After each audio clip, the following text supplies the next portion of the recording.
ਵਾਹਿਗੁਰੂ ਜੀ ਕਾ ਖਾਲਸਾ ਸ਼੍ਰੀ ਵਾਹਿਗੁਰੂ ਜੀ ਕੀ ਫਤਿਹ। ਮੇਰਾ ਨਾਮ ਹਰਪ੍ਰੀਤ ਸਿੰਘ ਹੈਗਾ ਜੀ। ਤੁਸੀਂ ਆਬਵੀਅਸਲੀ ਮੇਰੇ ਫਰੈਂਡ ਹੋਵੋਗੇ ਜੇ ਫੇਸਬੁੱਕ ਤੇ ਮੈਨੂੰ ਵੇਖ ਰਹੇ ਹੋ। ਤੇ ਮੈਂ ਉਸ ਤਰ੍ਹਾਂ ਕੋਈ ਰੈਗੂਲਰਲੀ ਕੋਈ ਮਤਲਬ ਔਨ ਗੋਇੰਗ ਇਸ਼ੂਜ਼ ਤੇ ਮੈਂ ਕੋਈ ਆਪਣੀ ਫੇਸਬੁੱਕ ਤੇ ਕਦੀ ਮਤਲਬ ਸ਼ੇਅਰ ਨਹੀਂ ਕੀਤੇ ਹੈਗੇ ਕੋਈ ਵੀ ਵਿਊਜ਼। ਤੇ ਪਰ ਮੇਰੇ ਖਿਆਲ ਤੋਂ ਹੁਣ ਸਿਚੁਏਸ਼ਨ ਇਹੋ ਜਿਹੀ ਹੈਗੀ ਹੈ, ਸਪੈਸ਼ਲੀ ਜਦੋਂ ਆਪਾਂ ਇੰਡੀਆ ਦੀ ਗੱਲ ਕਰਦੇ ਹਾਂ ਤੇ ਨਿਊ ਫਾਰਮ ਲਾਜ਼ ਦੀ, ਕਿ ਜਿਹਦੇ ਕਰਕੇ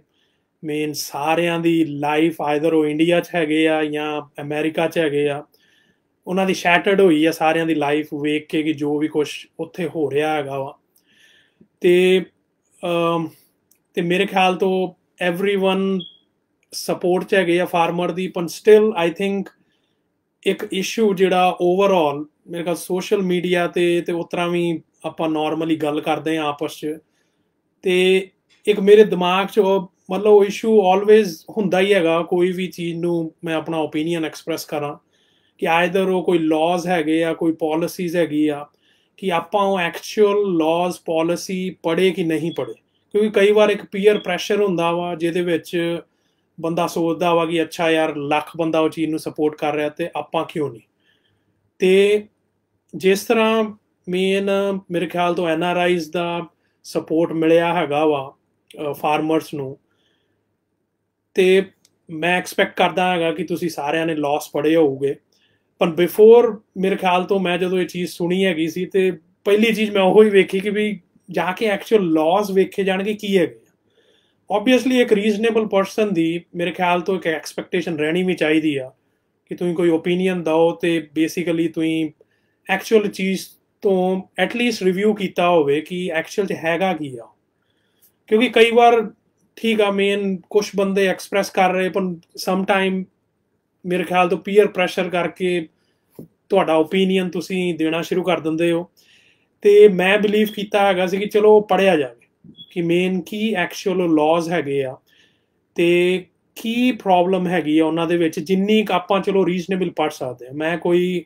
ਮਤਲਬ ਇੰਡੀਆ ਦੇ ਵਿੱਚ ਮੈਂ ਕੋਈ ਅਟਰਨੀ ਨਹੀਂ ਹੈਗਾ, ਮੈਂ ਕੈਲੀਫੋਰਨੀਆ 'ਚ ਅਟਰਨੀ ਆ, ਪਰ ਐਟਲੀਸਟ ਇੱਕ ਬੇਸਿਕ ਸੈਂਸ ਤੁਸੀਂ ਵੇਖ ਸਕਦੇ ਹੋ ਕੋਈ ਵੀ ਕੰਟਰੀਜ਼ ਦੇ ਲਾਜ਼ ਨੂੰ ਪੜ੍ਹ ਕੇ। ਕਿਉਂਕਿ ਜੋ ਇੰਡੀਆ ਦੀ ਵੀ ਲੀਗਲ ਟ੍ਰੈਡੀਸ਼ਨਸ ਆ ਉਹ ਵੀ ਬ੍ਰਿਟਿਸ਼ ਗਵਰਨਮੈਂਟ ਦੇ ਸਿਸਟਮ ਤੋਂ ਹੀ ਆਈ ਆ, ਤੇ ਯੂ ਐਸ ਦਾ ਵੀ ਸਿਮਿਲਰ ਚੀਜ਼ ਹੈਗੀ ਆ। ਤੇ ਜਦੋਂ ਮੈਂ ਲਾਸ ਪੜ੍ਹੇ ਤੇ ਮੈਂ ਅੱਜ ਬੇਸਿਕਲੀ ਉਹਦੇ ਕਰਕੇ ਲਾਈਵ ਹੋਇਆ ਹੈਗਾ ਕਿ ਅੱਜ ਮੈਂ ਮਤਲਬ ਐਨਾਲਿਸਿਸ ਕਰੂੰਗਾ, ਐਟਲੀਸਟ ਮੇਰਾ ਓਪੀਨੀਅਨ ਦਊਂਗਾ ਕਿ ਮੈਨੂੰ ਕੀ ਲੱਗਦਾ ਹੈਗਾ। ਜਿਹੜਾ ਪਹਿਲਾ ਲਾਅ ਹੈਗਾ ਜਿਹੜਾ ਬਹੁਤ ਇੰਪੋਰਟੈਂਟ ਹੈਗਾ, ਜਿਹੜਾ ਡਾਇਰੈਕਟਲੀ ਫਾਰਮਰਸ ਨੂੰ ਉਨਾ ਅਫੈਕਟ ਨਹੀਂ ਕਰਦਾ ਜਿੰਨਾ ਉਹ ਇੱਕ ਨਾਰਮਲ ਇੰਡੀਅਨ ਕੰਜ਼ਿਊਮਰ ਨੂੰ ਅਫੈਕਟ ਕਰਦਾ ਹੈਗਾ। ਤੇ ਆਬਵੀਅਸਲੀ ਮੀਨਸ ਫਾਰਮਰ ਵੀ ਇਨਵੋਲਵਡ ਹੁੰਦਾ ਹੀ ਆ ਇਨਡਾਇਰੈਕਟਲੀ ਚੀਜ਼ਾਂ ਦੇ ਵਿੱਚ, ਕਿਉਂਕਿ ਪ੍ਰਾਈਸਿਸ ਦੀ ਜਦੋਂ ਗੱਲ ਆ ਜਾਂਦੀ ਆ। ਪਰ ਜਿਸ ਤਰ੍ਹਾਂ ਡਾਇਰੈਕਟਲੀ ਇੱਕ ਕੰਜ਼ਿਊਮਰ ਅਫੈਕਟ ਹੋਊਗਾ ਇਹ ਪਰਟੀਕੂਲਰ ਬਿੱਲ ਦੇ ਨਾਲ, ਕਿਉਂਕਿ ਜਿਸ ਤਰ੍ਹਾਂ ਤੁਹਾਨੂੰ ਪਤਾ ਵਾ ਕਿ 3 ਬਿੱਲ ਹੈਗੇ ਆ ਤੇ ਜਿਹੜੇ 2 ਆਰਡੀਨੈਂਸ ਆ ਜਿਹੜੇ ਅਜੇ ਬਿੱਲ ਨਹੀਂ ਬਣੇ ਹੈਗੇ। ਤੇ ਪਹਿਲਾ ਇਹਨਾਂ ਦੇ ਵਿੱਚੋਂ ਹੈਗਾ ਵਾ ਦੀ ਅਸੈਂਸ਼ੀਅਲ ਕਮੋਡਿਟੀਜ਼ ਐਕਟ ਆਫ 2020, ਜਿਹੜੀ ਬੇਸਿਕਲੀ ਅਮੈਂਡਮੈਂਟ ਆ। ਤੇ ਮੈਂ ਉਹਨੂੰ ਬੇਸਿਕਲੀ ਤੁਹਾਡੇ ਨਾਲੋਂ ਨਾਲ ਹੀ ਉਹਨੂੰ ਰੀਡ ਕਰੂੰਗਾ ਕਲੌਜ਼ ਬਾਈ ਕਲੌਜ਼, ਤੇ ਆਪਾਂ ਉਹ 'ਚੋਂ ਵੇਖਾਂਗੇ ਕਿ ਕੀ ਪ੍ਰੋਬਲਮ ਹੈਗੀ ਆ ਇਹ 'ਚ, ਮਤਲਬ ਕੀ ਠੀਕ ਚੀਜ਼ ਹੈਗੀ ਆ ਕਿਹੜੀ ਠੀਕ ਚੀਜ਼ ਨਹੀਂ ਹੈਗੀ, ਇਹ ਤੁਸੀਂ ਡਿਸਾਈਡ ਕਰੋਗੇ। ਤੇ ਕਿਉਂਕਿ ਪਾਲਿਸੀ ਦਾ ਕੀ ਹੁੰਦਾ ਕਿ ਤੁਸੀਂ ਸਟਰਕਚਰ ਕੀ ਬਣਾ ਰਹੇ ਹੋ, ਬੇਸਿਕਲੀ ਤੁਸੀਂ ਕਰਨਾ ਕੀ ਚਾਹੁੰਦੇ ਹੋ। ਕੋਈ ਪਾਲਿਸੀ ਤੁਸੀਂ ਲਿਆ ਰਹੇ ਹੋ, ਉਹਨੂੰ ਤੁਸੀਂ ਇੱਕ ਤੁਸੀਂ ਕਹਿ ਲਓ ਕਿ ਇੱਕ ਲਾਅ ਦੇ ਕੱਪੜੇ ਬਣਵਾ ਰਹੇ ਹੋ, ਤੇ ਉਹ 'ਚ ਤੁਹਾਡਾ ਮੇਨ ਪਰਪਸ ਕੀ ਹੈਗਾ। ਤੇ ਤੁਸੀਂ ਪਾਲਿਸੀ ਜੇ ਤੁਸੀਂ ਓਪਨ ਕਰਨੀ ਆ ਕੋਈ ਚੀਜ਼ ਤੇ ਉਹਦੇ ਲਈ ਇੱਕ ਡਿਫਰੈਂਟ ਪਾਲਿਸੀ ਹੋ ਸਕਦੀ ਆ, ਤੁਸੀਂ ਹੈਲਪ ਕਰਨੀ ਆ ਕੋਈ ਫਾਰਮਰਸ ਦੀ ਉਹਦੇ ਲਈ ਡਿਫਰੈਂਟ ਪਾਲਿਸੀ ਹੋ ਸਕਦੀ ਹੈਗੀ ਆ। ਪਾਲਿਸੀ ਪਰਪਸ ਡਿਫਰੈਂਟ ਹੋ ਸਕਦੇ ਆ, ਉਹਦੇ ਬੇਸ ਤੇ ਆਪਾਂ ਵੇਖਦੇ ਹਾਂ ਕਿ ਇਹ ਕਿੱਚ ਫਿੱਟ ਬੈਂਦਾ ਹੈਗਾ। ਤੇ ਇਹ ਬੇਸਿਕਲੀ ਹੈਗਾ ਵਾ, ਮੈਂ ਇਹਨੂੰ ਅਪਲੋਡ ਵੀ ਕਰੂੰਗਾ। ਇਹ ਹੈਗੀ ਆ ਦੀ gazette of India. Basically gazette of India ਇੱਕ ਪਬਲੀਕੇਸ਼ਨ ਹੁੰਦੀ ਆ, ਜਿਸ ਤਰ੍ਹਾਂ ਆਪਣੇ ਯੂ ਐਸ 'ਚ ਹੈਗੀ ਆ ਕਿ ਕੋਈ ਵੀ ਲਾਅ ਬਣਦਾ ਵਾ ਤੇ ਪਬਲਿਕ ਲਾਅ ਇੱਕ ਪਬਲੀਕੇਸ਼ਨ ਹੁੰਦੀ ਆ ਬੇਸਿਕਲੀ, ਕਿ ਜਿਹਦੇ ਵਿੱਚ ਕਾਈਂਡ ਆਫ ਇੱਕ ਪਬਲਿਕ ਅਨਾਊਂਸਮੈਂਟ ਹੈਗੀ ਆ ਕਿ ਆਹ ਲਾਅ ਹੈਗਾ ਵਾ ਤੇ ਇਹਦੇ ਵਿੱਚ ਜੋ ਵੀ ਪਾਰਟਿਕੂਲਰ ਪ੍ਰੋਵੀਜ਼ਨ ਦੈਨ ਉਹਨੂੰ ਫਿਰ ਡਿਫਰੈਂਸ਼ੀਏਟ ਕੀਤਾ ਜਾਂਦਾ ਕਿ ਇਹ ਕਿਹੜੀ ਕਲਾਸੀਫਿਕੇਸ਼ਨ 'ਚ ਜਾਣਾ ਹੈਗਾ ਵਾ, ਕਿਹੜੇ ਪਾਰਟਿਕੂਲਰ ਕੋਡ 'ਚ ਜਾਣਾ ਵਾ। ਤੇ ਸੇਮ ਚੀਜ਼ ਇੰਡੀਆ 'ਚ ਹੁੰਦੀ ਹੈ ਕਿ ਇੱਕ ਗਜ਼ਟ ਆਫ ਇੰਡੀਆ ਇੱਕ ਪਬਲੀਕੇਸ਼ਨ ਹੈਗੀ ਆ ਜਿਸ 'ਚ ਇਹ ਪਬਲਿਸ਼ ਨੋਟੀਫਾਈ ਕੀਤਾ ਜਾਂਦਾ ਕਿ ਇੱਕ ਤੁਸੀਂ ਸਮਝ ਲਓ ਕਿ ਆਫੀਸ਼ੀਅਲੀ ਫਾਰਮਲੀ ਇਹ ਲਾਅ ਬਣ ਚੁੱਕਿਆ ਹੈਗਾ। ਤੇ ਇਹਦੇ ਵਿੱਚ ਓਬਵੀਅਸਲੀ ਜਦੋਂ ਇਹ ਲਾਅ ਬਣੇ ਹੈਗੇ ਆ ਤੇ ਇਹ 'ਚ ਪਬਲਿਸ਼ ਹੋਏ ਆ ਤੇ ਇਹਦੀ ਆਪਾਂ ਲੈਂਗੁਏਜ ਹੁਣ ਪੜ੍ਹਾਂਗੇ। ਤੇ ਇਹ ਪਹਿਲੇ ਮੈਂ ਤੁਹਾਨੂੰ ਕਹਿ ਦਿਆਂ ਕਿ ਇਹ ਹੈਗੀ ਆ ਅਮੈਂਡਮੈਂਟ। ਬੇਸਿਕਲੀ ਇਹ ਅਸੈਂਸ਼ੀਅਲ ਕਮੋਡਿਟੀਜ਼ ਐਕਟ ਇੱਕ ਆਲਰੇਡੀ ਐਗਜ਼ਿਸਟ ਕਰਦਾ ਵਾ 1955 ਦਾ। ਤੇ ਜਿਹੜਾ ਆਲਰੇਡੀ ਬਣਾਇਆ ਗਿਆ ਸੀ ਜਦੋਂ ਇੰਡੀਆ ਨੂੰ ਇੰਡੀਪੈਂਡੈਂਸ ਮਿਲੀ ਹੈਗੀ ਸੀ ਤੇ ਇੰਡੀਆ ਦੀ ਬਹੁਤ ਇਸ਼ੂਜ਼ ਹੈਗੇ ਸੀ ਫੂਡ ਸਿਕਿਉਰਿਟੀ ਨੂੰ ਲੈ ਕੇ ਕਿ ਇੰਡੀਆ ਕੋਲ ਇਨਫ ਸਟੋਰੇਜ ਨਹੀਂ ਹੈਗੀ ਸੀ, ਇਨਫ ਕੈਪੈਸਿਟੀ ਨਹੀਂ ਹੈਗੀ ਸੀ ਆਪਣੀ ਪੋਪੂਲੇਸ਼ਨ ਨੂੰ ਇੱਕ ਫੂਡ ਗ੍ਰੇਨਸ ਔਰ ਇੱਕ ਬੇਸਿਕ ਮਤਲਬ ਫੂਡ ਹੰਗਰ ਤੋਂ ਕੱਢਣ ਲਈ। ਤੇ ਉਸ ਟਾਈਮ ਫਿਰ ਇਹ ਸਿਚੁਏਸ਼ਨ ਸੋਚੀ ਗਈ ਕਿ ਆਪਾਂ ਕੁਛ ਕ੍ਰੌਪਸ ਹੈਗੇ ਆ ਜਾਂ ਆਪਾਂ ਜਿਹੜੀ ਆਪਣੀ ਫੂਡ ਹੈਗਾ ਵਾ ਉਹਨੂੰ ਕਿਸ ਤਰ੍ਹਾਂ ਸਿਕਿਉਰ ਕੀਤਾ ਜਾਵੇ ਕਿ ਜਿਹੜਾ ਫਰਦਰ ਆਪਣੀ ਜਿਹੜੀ ਪੋਪੂਲੇਸ਼ਨ ਆ ਉਹ ਹੰਗਰ ਵਾਲੀ ਸਾਈਡ ਫਰਦਰ ਨਾ ਜਾਵੇ। ਤੇ ਇਹਦੇ ਵਿੱਚ ਕੁਝ ਰੈਗੂਲੇਸ਼ਨਸ ਲਿਆਂਦੇ ਗਏ ਸੀ ਤੇ ਇਹ ਜਿਹੜਾ ਐਕਟ ਹੈਗਾ ਵਾ ਨਵਾਂ ਦੀ ਅਸੈਂਸ਼ੀਅਲ ਕਮੋਡਿਟੀਜ਼ ਐਕਟ, ਇਹ ਬੇਸਿਕਲੀ ਅਮੈਂਡਮੈਂਟ ਹੈਗੀ ਆ ਜਿਹੜਾ 2020 ਵਾਲਾ ਐਕਟ ਆ। ਇਹਦੇ ਵਿੱਚ ਕੁਝ ਕਲੌਜ਼ ਅਮੈਂਡ ਕੀਤੇ ਗਏ ਹੈਗੇ ਆ ਤੇ ਆਪਾਂ 1 by 1 ਉਹਨੂੰ ਵੇਖਦੇ ਹਾਂ। ਤੇ it is it enacted by Parliament in 75th year of Republic of India as follows।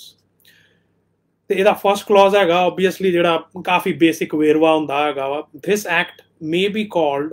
the Essential Commodities Amendment Act of 2020। ਜਿਸ ਤਰ੍ਹਾਂ ਮੈਂ ਤੁਹਾਨੂੰ ਕਿਹਾ ਕਿ ਇਹ ਅਮੈਂਡਮੈਂਟ ਹੈਗੀ ਆ 1955 ਵਾਲੇ act the.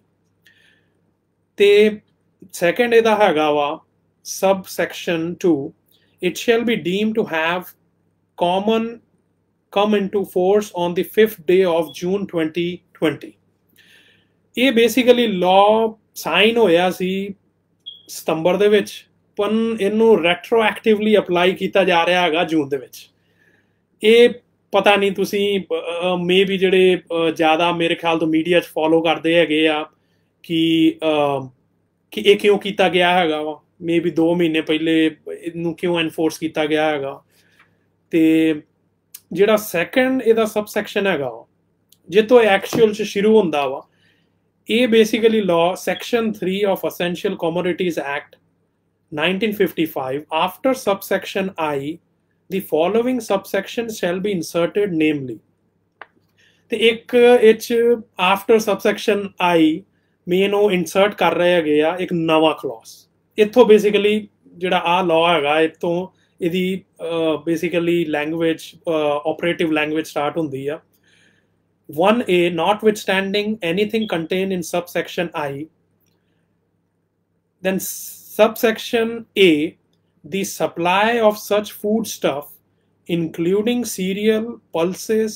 potato, onions, edible oil seeds and oil as the central government may by notification in the official gazette specify may be regulated only under extraordinary circumstances which may include war, famine, extraordinary price rise and natural calamity of grave nature। ਤੇ basically ਇਹ clause insert ਵਿੱਚ ਕੀਤਾ ਗਿਆ ਹੈਗਾ ਵਾ ਜਿਹਦੇ ਵਿੱਚ government ਆਪਣੇ ਆਪ ਨੂੰ ਪਾਵਰਸ ਰਿਜ਼ਰਵ ਰੱਖ ਰਹੀ ਆ। ਪਹਿਲੇ ਜੋ ਪਿਛਲਾ ਐਕਟ ਹੈਗਾ ਸੀ ਉਹ 'ਚ ਗਵਰਨਮੈਂਟ ਕੋਲ ਖੁੱਲੀ ਪਾਵਰਸ ਹੈਗੀਆਂ ਸੀ ਕਿ ਪ੍ਰਾਈਸ ਰੈਗੂਲੇਟ ਕਰਨ ਲਈ, ਸਪੈਸ਼ਲੀ ਜਿਹੜੇ ਫੂਡ ਕ੍ਰੌਪਸ ਹੈਗੇ ਆ ਜਿਹੜੇ ਆਪਣੇ ਯੂਜੂਅਲ ਵੀਟ, ਪੈਡੀ ਹੋ ਗਿਆ ਜਾਂ ਮੇਜ਼ ਹੋ ਗਿਆ,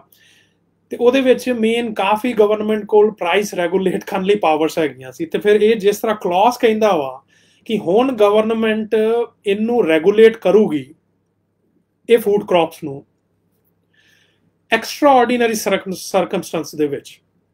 ਜਿਹਦੇ ਵਿੱਚ war, extraordinary price rise, natural calamity of grave nature. Obviously ਇੱਕ ਚਲੋ ਮੇਨ ਤੁਸੀਂ ਇੱਕ ਰੀਜ਼ਨੇਬਲ ਤੌਰ ਤੇ ਸੋਚੋ ਕਿ ਚਲੋ ਇੱਕ ਫੇਅਰ ਚੀਜ਼ ਹੈਗੀ ਆ ਕਿ ਗਵਰਨਮੈਂਟ ਨੂੰ ਕਰਨਾ ਚਾਹੀਦਾ ਹੈਗਾ, पर वेखो तुसी कि तुसी वन बाय वन मैं जो नैक्सट क्लॉज भी पढ़ूंगा तुसी वेखोगे गवर्नमेंट को पहले रेगूलेट करने ਲਈ ਪਾਵਰਸ ਹੈਗੀਆਂ ਸੀ ਮਤਲਬ ਖੁੱਲੀਆਂ ਪਾਵਰਸ ਹੈਗੀਆਂ ਸੀ ਹੁਣ ਆਹ ਕਲੌਜ਼ ਤੁਸੀਂ ਪੜਿਆ ਠੀਕ ਆ ਕਿ ਇਹਨੂੰ ਰੈਗੂਲੇਟ ਕਰ ਸਕਦੇ ਆ ਐਕਸਟਰਾਆਰਡੀਨਰੀ ਸਰਕਮਸਟੈਂਸ ਦੇ ਵਿੱਚ ਚਲੋ ਜੀ ਮਤਲਬ ਕਾਈਂਡ ਆਫ ਆਪਣੇ ਹੱਥ ਬੰਨਤੇ ਹੈਗੇ ਆ ਤੇ ਜਿਹੜਾ ਨੈਕਸਟ ਸੈਕਸ਼ਨ ਕਹਿੰਦਾ ਹੈਗਾ ਵਾ ਜਿਹੜਾ ਸਬ ਸੈਕਸ਼ਨ ਬੀ ਹੈਗਾ ਵਾ ਉਹ ਕਹਿੰਦਾ ਵਾ any action on imposing stock limit ਹੁਣ ਗੱਲ ਆ ਗਈ ਹੈ ਸਟਾਕ ਲਿਮਿਟ ਦੀ shall be based on price rise and an order for regulating stock limit of any agriculture produce may be issued under this act only if there is ਹੁਣ ਵੇਖੋ main ਇੱਥੇ ਦੋ ਸਿਚੁਏਸ਼ਨਸ ਆ basically ਕਿ ਹੁਣ price rise ਦੀ situation 'ਚ government regulate ਕਰ ਸਕਦੀ ਹੈ ਸਟਾਕ ਲਿਮਿਟ ਜਿਹੜੀ ਪਹਿਲੇ ਗਵਰਨਮੈਂਟ ਕੋਲ ਪਾਵਰਸ ਆਲਰੇਡੀ ਹੈਗੀਆਂ ਸੀ ਪਿਛਲੇ ਐਕਟ 'ਚ ਤੇ ਬੇਸਿਕਲੀ ਸਟਿਲ ਗਵਰਨਮੈਂਟ ਆਪਣੇ ਜਿੱਦਾਂ ਹੱਥ ਬੰਨ ਰਹੀ ਹੈਗੀ ਆ ਤੇ ਹੁਣ ਗਵਰਨਮੈਂਟ ਰੈਗੂਲੇਟ ਕਰ ਸਕਦੀ ਹੈਗੀ ਆ ਸਟਾਕ ਲਿਮਿਟਸ ਕਿ ਸਟਾਕ ਲਿਮਿਟ ਬੇਸਿਕਲੀ ਲਿਆ ਸਕਦੀ ਆ ਕਿਉਂਕਿ ਯੂਜੂਅਲੀ ਪਹਿਲੇ ਸਟਾਕ ਲਿਮਿਟ ਹੈਗੀਆਂ ਸੀ ਤੇ ਹੁਣ ਜਦੋਂ ਕਲੌਜ਼ ਕਹਿ ਰਿਹਾ ਕਿ ਗਵਰਨਮੈਂਟ ਰੈਗੂਲੇਟ ਹੁਣ ਸਟਾਕ ਲਿਮਿਟ ਲਿਆ ਸਕਦੀ ਆ ਜਦੋਂ ਪ੍ਰਾਈਸ ਰਾਈਜ਼ ਦੀ ਸਿਚੁਏਸ਼ਨ ਹੋਊਗੀ ਤੇ ਉਹਦੇ ਵਿੱਚ ਵੀ ਕੰਡੀਸ਼ਨਸ ਹੈਗੀਆਂ ਦੋ ਕਿ ਉਹ ਪ੍ਰਾਈਸ ਰਾਈਜ਼ ਦੀ ਸਿਚੁਏਸ਼ਨ ਕੀ ਹੋਊਗੀ ਪਹਿਲੀ ਹੈਗੀ ਆ 100% increase in the retail price of horticultural produce ਮਤਲਬ ਜਦੋਂ ਤੁਹਾਡਾ ਪ੍ਰਾਈਸ ਹੁਣ ਇਹ 'ਚ ਅਗੇਨ ਪ੍ਰੋਬਲਮ ਆ ਜੂਗੀ ਜਦੋਂ ਆਪਾਂ ਐਂਡ ਤੱਕ ਪਹੁੰਚਾਂਗੇ ਫਿਰ ਤੁਸੀਂ ਸੋਚੋਗੇ ਕਿ ਕਿਹੜੀ ਪ੍ਰਾਈਸ ਦੀ ਗੱਲ ਕਰ ਰਹੇ ਹੋ ਕਿੱਥੋਂ ਪ੍ਰਾਈਸ ਆਊਗੀ ਉਹਨੂੰ ਕਿੱਥੇ ਡਿਫਾਈਨ ਕੀਤਾ ਗਿਆ ਹੈਗਾ ਤੇ ਹਾਰਟੀਕਲਚਰ ਪ੍ਰੋਡਿਊਸ ਕੀ ਬੇਸਿਕਲੀ ਤੁਸੀਂ ਲਾ ਲਓ ਕਿ ਜਿਹੜੇ ਪੈਰੀਸ਼ੇਬਲ ਪ੍ਰੋਡਕਟ ਫੂਡ ਪ੍ਰੋਡਕਟ ਹੈਗੇ ਆ ਪੈਰੀਸ਼ੇਬਲ ਗ੍ਰੇਨ ਹੈਗੇ ਆ ਤੇ ਜੇ 100% ਪ੍ਰਾਈਸ ਜਾਊਗੀ ਉਹਨਾਂ ਦੀ ਤੇ ਫਿਰ ਗਵਰਨਮੈਂਟ ਮੇ ਰੈਗੂਲੇਟ ਉਹਦਾ ਮਤਲਬ ਇਹ ਨਹੀਂ ਹੈਗਾ ਕਿ ਗਵਰਨਮੈਂਟ ਨੂੰ ਕਰਨਾ ਪੈਣਾ ਰੈਗੂਲੇਟ ਮੇ ਰੈਗੂਲੇਟ ਕਿ ਗਵਰਨਮੈਂਟ ਕੋਲ ਡਿਸਕ੍ਰੈਸ਼ਨ ਆ ਉਹ ਸਿਚੁਏਸ਼ਨ 'ਚ ਜਾ ਕੇ ਉਹਦਾ ਮਤਲਬ ਜੇ ਪ੍ਰਾਈਸ ਰਾਈਸ 80% ਹੁੰਦੀ ਆ ਗਵਰਨਮੈਂਟ ਨੇ ਆਪਣੇ ਹੱਥ ਬੰਨ੍ਹਤੇ ਹੈਗੇ ਆ ਬੇਸਿਕਲੀ ਲਾਅ ਕਹਿੰਦਾ ਹੈਗਾ ਕਿ ਉਹ ਰੈਗੂਲੇਟ ਹੀ ਨਹੀਂ ਕਰ ਸਕਦੇ ਉਹ ਸਿਚੁਏਸ਼ਨ 'ਚ ਜੇ ਆਪਾਂ ਬਹੁਤ ਹੀ ਐਕਸਟਰਾ ਆਰਡੀਨਰੀ ਸਰਕਮਸਟੈਂਸ ਛੱਡ ਦਈਏ ਕਿ ਵਾਰ ਵਾਲੀ ਸਿਚੁਏਸ਼ਨ ਉਹ ਵਾਲੀ ਸਿਚੁਏਸ਼ਨ ਨੋਰਮਲ ਸਿਚੁਏਸ਼ਨ 'ਚ ਜੇ 80% ਪ੍ਰਾਈਸ ਰਾਈਜ਼ ਹੋ ਗਈ ਉਹ 'ਚ ਗਵਰਨਮੈਂਟ ਨਹੀਂ ਕਰ ਸਕਦੀ ਤੇ ਇਹ ਜਿਹੜੀ ਪ੍ਰਾਈਸ ਰਾਈਜ਼ ਹੈਗੀ ਆ ਇਹ ਕਿਹੜੇ ਟਾਈਮ ਫਰੇਮ 'ਚ ਵੇਖੀ ਜਾਊਗੀ ਇਹ ਹੈਗੀ ਆ ਇਮੀਡੀਏਟਲੀ ਪ੍ਰੋਸੀਡਿੰਗ 12 months ਪੀਰੀਅਡ ਔਰ average retail price of last 5 year whichever is lower ਉਹਦਾ ਮਤਲਬ ਜਦੋਂ ਤੱਕ ਇਹ ਸਿਚੁਏਸ਼ਨ 12 months ਜਾਂ ਫਿਰ 5 years ਦੀ ਜੇ ਐਵਰੇਜ ਕਰੋ ਪ੍ਰਾਈਸ ਦੀ ਉਹਦੇ ਵਿੱਚ ਜੇ 100% ਜਾਂ ਉਹ ਤੋਂ ਅਬਾਉ ਨਹੀਂ ਜਾ ਰਹੀ ਪ੍ਰਾਈਸ ਫਿਰ ਗਵਰਨਮੈਂਟ ਇੰਟਰਫੀਅਰ ਹੀ ਨਹੀਂ ਕਰ ਸਕਦੀ ਵਿੱਚ ਮਤਲਬ ਕਾਈਂਡ ਆਫ ਗਵਰਨਮੈਂਟ ਪਹਿਲੇ ਖੁੱਲੀ ਪਾਵਰਸ ਹੈਗੀਆਂ ਸੀ ਸਟਾਕ ਲਿਮਿਟ ਨੂੰ ਲੈ ਕੇ ਹੁਣ ਉਹ ਬੰਨ੍ਹਤੀਆਂ ਗਈਆਂ ਹੈਗੀਆਂ ਗਵਰਨਮੈਂਟ ਦੇ ਵੱਲੋਂ ਤੇ ਸੈਕੰਡ ਹੈਗੀ ਆ ਸਿਚੁਏਸ਼ਨ ਨਾਨ ਪੈਰੀਸ਼ੇਬਲ ਆਈਟਮਸ ਨੂੰ ਲੈ ਕੇ 50% increase in the retail price of non-perishable government foodstuff ਹੁਣ ਇੱਥੇ 50% ਆ ਗਈ ਅਗੇਨ ਸਿਚੁਏਸ਼ਨ ਆ ਗਈ ਕਿ ਆਫਟਰ 50% ਮਤਲਬ ਤੁਸੀਂ ਡਿਸਕ੍ਰੈਸ਼ਨਰੀ ਆ ਕਿ ਇੰਟਰਫੀਅਰ ਕਰ ਸਕਦੇ ਹੋ ਸਟਾਕ ਲਿਮਿਟਸ ਤੇ ਨਿਊ ਰੈਗੂਲੇਸ਼ਨਸ ਪਾਸ ਕਰ ਸਕਦੇ ਪਰ ਜਦੋਂ ਤੱਕ ਤੁਸੀਂ ਉਹ ਮੀਟ ਹੀ ਨਹੀਂ ਕਰਦੇ ਜੇ ਬਾਈ ਚਾਂਸ ਤੁਸੀਂ ਕੋਈ ਰੈਗੂਲੇਸ਼ਨ ਲਿਆਂਦੀ ਵੀ ਜੇ ਕੋਈ 45% ਦੇ ਪ੍ਰਾਈਸ ਪਹੁੰਚ ਗਈ ਇਨਕਰੀਜ਼ ਹੋ ਗਈ ਤੇ ਉਹ ਸਿਚੁਏਸ਼ਨ ਦੇ ਵਿੱਚ ਇਹਨੂੰ ਚੈਲੰਜ ਕਰ ਸਕਦਾ ਹੈਗਾ ਕੋਈ ਵੀ ਕਿਉਂਕਿ ਕਾਨੂੰਨ ਕਹਿ ਰਿਹਾ ਵਾ ਕਿ ਤੁਸੀਂ ਇੰਟਰਫੀਅਰ ਨਹੀਂ ਕਰਨਾ ਹੈਗਾ ਉਹ ਸਿਚੁਏਸ਼ਨ 'ਚ ਕਿਉਂਕਿ ਤੁਹਾਡਾ ਕਾਨੂੰਨ ਸਪੈਸੀਫਿਕਲੀ ਕਹਿ ਰਿਹਾ ਵਾ may be the regulation may be issued under this act only ਹੁਣ ਇਹ ਓਨਲੀ ਵਰਡ ਬਹੁਤ ਇੰਪੋਰਟੈਂਟ ਹੈਗਾ ਹੁਣ ਕੋਈ ਕਾਰਪੋਰੇਟ ਸਮਝ ਲਓ ਕੋਈ ਐਕਟੀਵਿਟੀ ਕਰ ਰਿਹਾ ਕੋਈ ਸਿਚੁਏਸ਼ਨ ਸਮਝ ਲਓ ਹੋ ਗਈ ਪ੍ਰਾਈਸ ਰਾਈਜ਼ ਦੀ ਗਵਰਨਮੈਂਟ ਰੈਗੂਲੇਸ਼ਨ ਬਣਾਉਂਦੀ ਆ ਉਹ ਕਾਰਪੋਰੇਟ ਵਾਇਲੇਟ ਕਰਦਾ ਰੈਗੂਲੇਸ਼ਨ ਉਹ ਆਲਵੇਜ਼ ਚੈਲੰਜ ਕਰ ਸਕਦਾ ਕਿ ਗਵਰਨਮੈਂਟ ਕੋਲ ਤੇ ਰਾਈਟ ਹੀ ਨਹੀਂ ਹੈਗਾ ਇਹਨੂੰ ਰੈਗੂਲੇਟ ਕਰਨ ਦਾ ਕਿਉਂਕਿ ਸਿਚੁਏਸ਼ਨ ਉਹ ਪਹੁੰਚੀ ਨਹੀਂ ਹੈਗੀ ਉੱਥੇ ਤੱਕ ਜਾਂ ਕਿਉਂਕਿ ਸਿਰਫ 40% ਪ੍ਰਾਈਸ ਹੋਈ ਹੈਗੀ ਆ ਰਾਈਸ ਜਾਂ ਜੇ ਤੁਸੀਂ ਲਾ ਲਓ ਕਿ ਕੋਈ ਗਵਰਨਮੈਂਟ ਮਤਲਬ ਕਾਰਪੋਰੇਟ ਪੱਖੀ ਹੋਵੇ ਉਹ ਤੇ ਡਿਸਕ੍ਰੈਸ਼ਨਰੀ ਪਾਵਰ ਕਦੀ ਰੈਗੂਲੇਟ ਕਰੂਗੀ ਨਹੀਂ ਉਹ 'ਚ ਯੂਜ਼ ਕਰੂਗੀ ਨਹੀਂ ਇਹ ਬੜੀ ਵੱਡੀ ਪ੍ਰੋਬਲਮ ਹੈਗੀ ਹੈ ਇਹਦੇ ਵਿੱਚ ਫਿਰ ਉਹਦੇ ਨੈਕਸਟ ਉਹਨੂੰ ਹੀ ਆਪਰੇਟਿੰਗ ਲੈਂਗੁਏਜ ਹੈਗੀ ਆ ਅਫੈਕਟ ਕਰਨ ਵਾਲੀ ਜਿਹੜੀ ਇਹ ਕਲੌਜ਼ ਹੈਗਾ ਵਾ ਜਿਹੜਾ section 2 ਹੈਗਾ, over the price prevailing immediately 12 months an average price of last 5 years, whichever is lower, provided that such order for regulating stock limit shall not apply to a processor or value chain participant of any agriculture produce if the stock limit of such person does not exceed the overall ceiling of installed capacity of processing or the demand for export in case of an exporter. So it's दो situation दो points हैगे आ कि even ਚਲੋ government price rise ਦੀ situation ਹੋਈ ਕਿ ਚਲੋ government ਦੀ ਜੋ regulation ਆ ਉਹ ਵੀ ਵੈਲਿਡ ਆ ਕਿ ਇੱਕ ਪ੍ਰਾਈਸ ਰਾਈਜ਼ 100% ਦੇ ਉੱਤੇ ਚੱਲ ਗਈ ਤੇ ਗਵਰਨਮੈਂਟ ਨੇ ਇੰਟਰਫੀਅਰ ਕੀਤਾ, ਸਟਾਕ ਲਿਮਿਟਸ ਲਾਈਆਂ, ਉਹਦੇ ਵੇ ਥਰੂ ਰੈਗੂਲੇਟ ਕੀਤਾ, ਪਰ ਸਟਿਲ ਉਹ ਸਟਾਕ ਲਿਮਿਟਸ ਅਪਲਾਈ ਨਹੀਂ ਹੋਣੀਆਂ ਹੈਗੀਆਂ ਕੁਛ ਪਰਟੀਕੂਲਰ ਪਰਸਨ ਵੀ ਨਹੀਂ ਮੈਂ ਕਹਿ ਸਕਦਾ ਕਿ ਕਾइंड ऑफ ਇੱਕ broad range of category of people ਜਾਂ ਐਂਟੀਟੀਜ਼ ਤੇ ਅਪਲਾਈ ਨਹੀਂ ਹੋਣੀਆਂ, ਕਿ ਗਵਰਨਮੈਂਟ ਦੀ ਈਵਨ ਰੈਗੂਲੇਸ਼ਨ ਅਪਲਾਈ ਨਹੀਂ ਹੋਣੀ। ਤੇ ਉਹ ਕਿਹੜੇ ਹੈਗੇ ਆ? ਇੱਕ ਤੇ ਤੁਹਾਡੇ ਪ੍ਰੋਸੈਸਰ ਹੈਗੇ ਆ, ਤੇ ਸੈਕੰਡ ਹੈਗੇ ਆ ਵੈਲਿਊ ਚੇਨ ਪਾਰਟਿਸਿਪੈਂਟ, ਕਿ ਜਿਹੜੇ ਕੋਈ ਵੀ ਐਗਰੀਕਲਚਰ ਪ੍ਰੋਡਿਊਸ ਨੂੰ ਡੀਲ ਕਰਦੇ ਹੈਗੇ ਆ, ਉਹਨਾਂ ਤੇ ਈਵਨ ਗਵਰਨਮੈਂਟ ਰੈਗੂਲੇਸ਼ਨ ਲਾਊਗੀ ਉਹ ਅਪਲਾਈ ਨਹੀਂ ਹੋਣੀ ਹੈਗੀ। ਇਹ ਬੇਸਿਕਲੀ ਇਹ ਲਾਅ ਕਹਿ ਰਿਹਾ ਹੈਗਾ। ਤੇ ਅਨਦਰ ਚੀਜ਼ ਆ, ਠੀਕ ਆ, ਇੱਕ ਕੰਡੀਸ਼ਨ ਇੱਥੇ ਲਾਈ ਗਈ ਹੈਗੀ ਆ ਕਿ ਜਿਨ੍ਹਾਂ ਕੋਲ ਇੰਸਟਾਲ ਕਪੈਸਿਟੀ ਹੈਗੀ ਆ ਉਹ ਇੰਸਟਾਲ ਕਪੈਸਿਟੀ ਤੋਂ ਵੱਧ ਜਾਂਦੇ ਹੈਗੇ ਆ। ਮਤਲਬ ਜਦੋਂ ਆਪਾਂ ਇੰਸਟਾਲ ਕਪੈਸਿਟੀ ਸੋਚਦੇ ਹਾਂ, ਇੰਸਟਾਲ ਕਪੈਸਿਟੀ ਨੂੰ ਇਹਨਾਂ ਨੇ ਪਰਟੀਕੂਲਰਲੀ ਡਿਫਾਈਨ ਨਹੀਂ ਕੀਤਾ ਹੈਗਾ। ਇੰਸਟਾਲ ਕਪੈਸਿਟੀ ਜਦੋਂ ਆਪਾਂ ਸੋਚਦੇ ਹੈਗੇ ਆ, ਤੇ ਕਿਉਂਕਿ ਕੋਈ ਵੀ ਕਾਨੂੰਨ ਦੇ ਵਿੱਚ ਜਦੋਂ ਤੁਸੀਂ ਡਿਫਾਈਨ ਨਹੀਂ ਕੀਤਾ, ਤੁਸੀਂ ਵੇਗਲੀ ਮੈਂਸ਼ਨ ਕੀਤਾ ਹੈਗਾ ਵਾ, ਬਰੋਡਲੀ ਮੈਂਸ਼ਨ ਕੀਤਾ, ਓਬਵੀਅਸਲੀ ਇੱਕ ਰੀਜ਼ਨੇਬਲਨੈਸ ਉਹ ਕਿਸ ਤਰ੍ਹਾਂ ਡਿਫਾਈਨ ਹੋ ਸਕਦਾ ਉਹ ਪਰਟੀਕੂਲਰ ਇੰਡਸਟਰੀ ਦੇ ਵਿੱਚ, ਉਹ ਚੀਜ਼ ਵੇਖੀ ਜਾਂਦੀ ਹੈਗੀ। ਤੇ ਜਦੋਂ ਆਪਾਂ ਕਹਿ ਰਹੇ ਇੰਸਟਾਲ ਕਪੈਸਿਟੀ, ਇੱਕ ਰੀਜ਼ਨੇਬਲ ਪਰਸਨ ਇਹ ਕਨਕਲੂਜਨ ਤੇ ਆ ਸਕਦਾ ਕਿ ਇਹਨੂੰ ਇੰਸਟਾਲ ਕਪੈਸਿਟੀ ਬਾਰੇ ਤੁਸੀਂ ਇੱਕ ਐਸਟੈਬਲਿਸ਼ ਕਪੈਸਿਟੀ ਬਾਰੇ ਕਹਿ ਰਹੇ ਹੈਗੇ। ਤੇ ਐਸਟੈਬਲਿਸ਼ ਕਪੈਸਿਟੀ ਜਾਂ ਇੰਸਟਾਲ ਕਪੈਸਿਟੀ ਡਿਫਰੈਂਟ ਹੋ ਸਕਦੀ ਹੈਗੀ ਆ ਡਿਫਰੈਂਟ ਸਮਿਆਂ ਦੇ ਵਿੱਚ। ਤੁਸੀਂ ਹੁਣ ਇੱਕ ਕੋਈ ਰੈਂਟ ਤੇ ਲੈ ਸਕਦੇ ਹੈਗੇ ਹੋ warehouse 20,000 square feet 40,000 square feet, ਉਹ ਤੁਹਾਡੀ ਇੰਸਟਾਲ ਕਪੈਸਿਟੀ ਹੋ ਗਈ, ਕਿਉਂਕਿ ਓਬਵੀਅਸਲੀ ਉਹ ਤੁਹਾਡੀ ਕਪੈਸਿਟੀ ਦੇ ਅੰਦਰ ਆ ਗਈ, ਤੁਸੀਂ ਕੁਛ ਵੀ ਸਟੋਰੇਜ ਕਰ ਲਓ ਉੱਥੇ। ਮਤਲਬ ਵਰਚੁਅਲੀ ਤੁਸੀਂ ਆਪਣੀ ਕਪੈਸਿਟੀ ਜਿੰਨੀ ਮਰਜ਼ੀ ਚਾਹੋ ਵਧਾ ਸਕਦੇ ਹੈਗੇ, ਤੇ ਉਹ ਤੁਹਾਡੀ ਇੰਸਟਾਲ ਕਪੈਸਿਟੀ ਹੋ ਜਾਣੀ ਹੈਗੀ, ਕਿਉਂਕਿ ਓਬਵੀਅਸਲੀ ਤੁਹਾਡੇ ਕੋਲ ਪੋਜੈਸ਼ਨ ਆ ਇੱਕ ਲੋਕੇਸ਼ਨ ਦੀ, ਉੱਥੇ ਤੁਸੀਂ ਸਟੋਰ ਕਰ ਸਕਦੇ ਹੈਗੇ ਹੋ। ਤੇ that means ਕਿ ਵਰਚੁਅਲੀ ਅਨਲਿਮਿਟਿਡ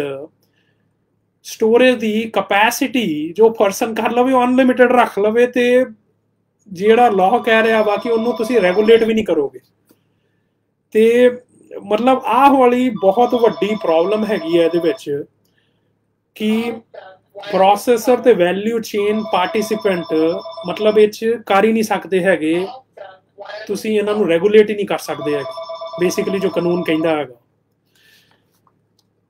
ਤੇ ਇੱਥੇ ਮੈਂ ਤੁਹਾਨੂੰ ਇੱਕ ਚੀਜ਼ ਦੱਸਣਾ ਚਾਹੂੰਗਾ ਕਿ ਵੈਲਿਊ ਚੇਨ ਪਾਰਟਿਸਿਪੈਂਟ ਇਹਨੂੰ ਡਿਫਾਈਨ ਕੀਤਾ ਗਿਆ ਹੈਗਾ, ਤੇ ਇਹਦੀ ਜਦੋਂ ਤੁਸੀਂ ਡੈਫੀਨੇਸ਼ਨ ਸਮਝੋਗੇ ਤੁਹਾਨੂੰ ਪਤਾ ਲੱਗੂਗਾ ਕਿ ਕਾइंड ऑफ ਵਰਚੁਅਲੀ ਜੋ ਵੀ ਪਾਰਟਿਸਿਪੈਂਟ ਇੱਕ ਕੈਰੀ ਕਰਨ ਤੋਂ ਫੂਡ ਗ੍ਰੇਨ ਇੱਕ ਉਹਨੂੰ ਬਣਾਉਣ ਤੱਕ ਸਾਰੇ ਵੈਲਿਊ ਚੇਨ ਪਾਰਟਿਸਿਪੈਂਟ ਹੈਗੇ।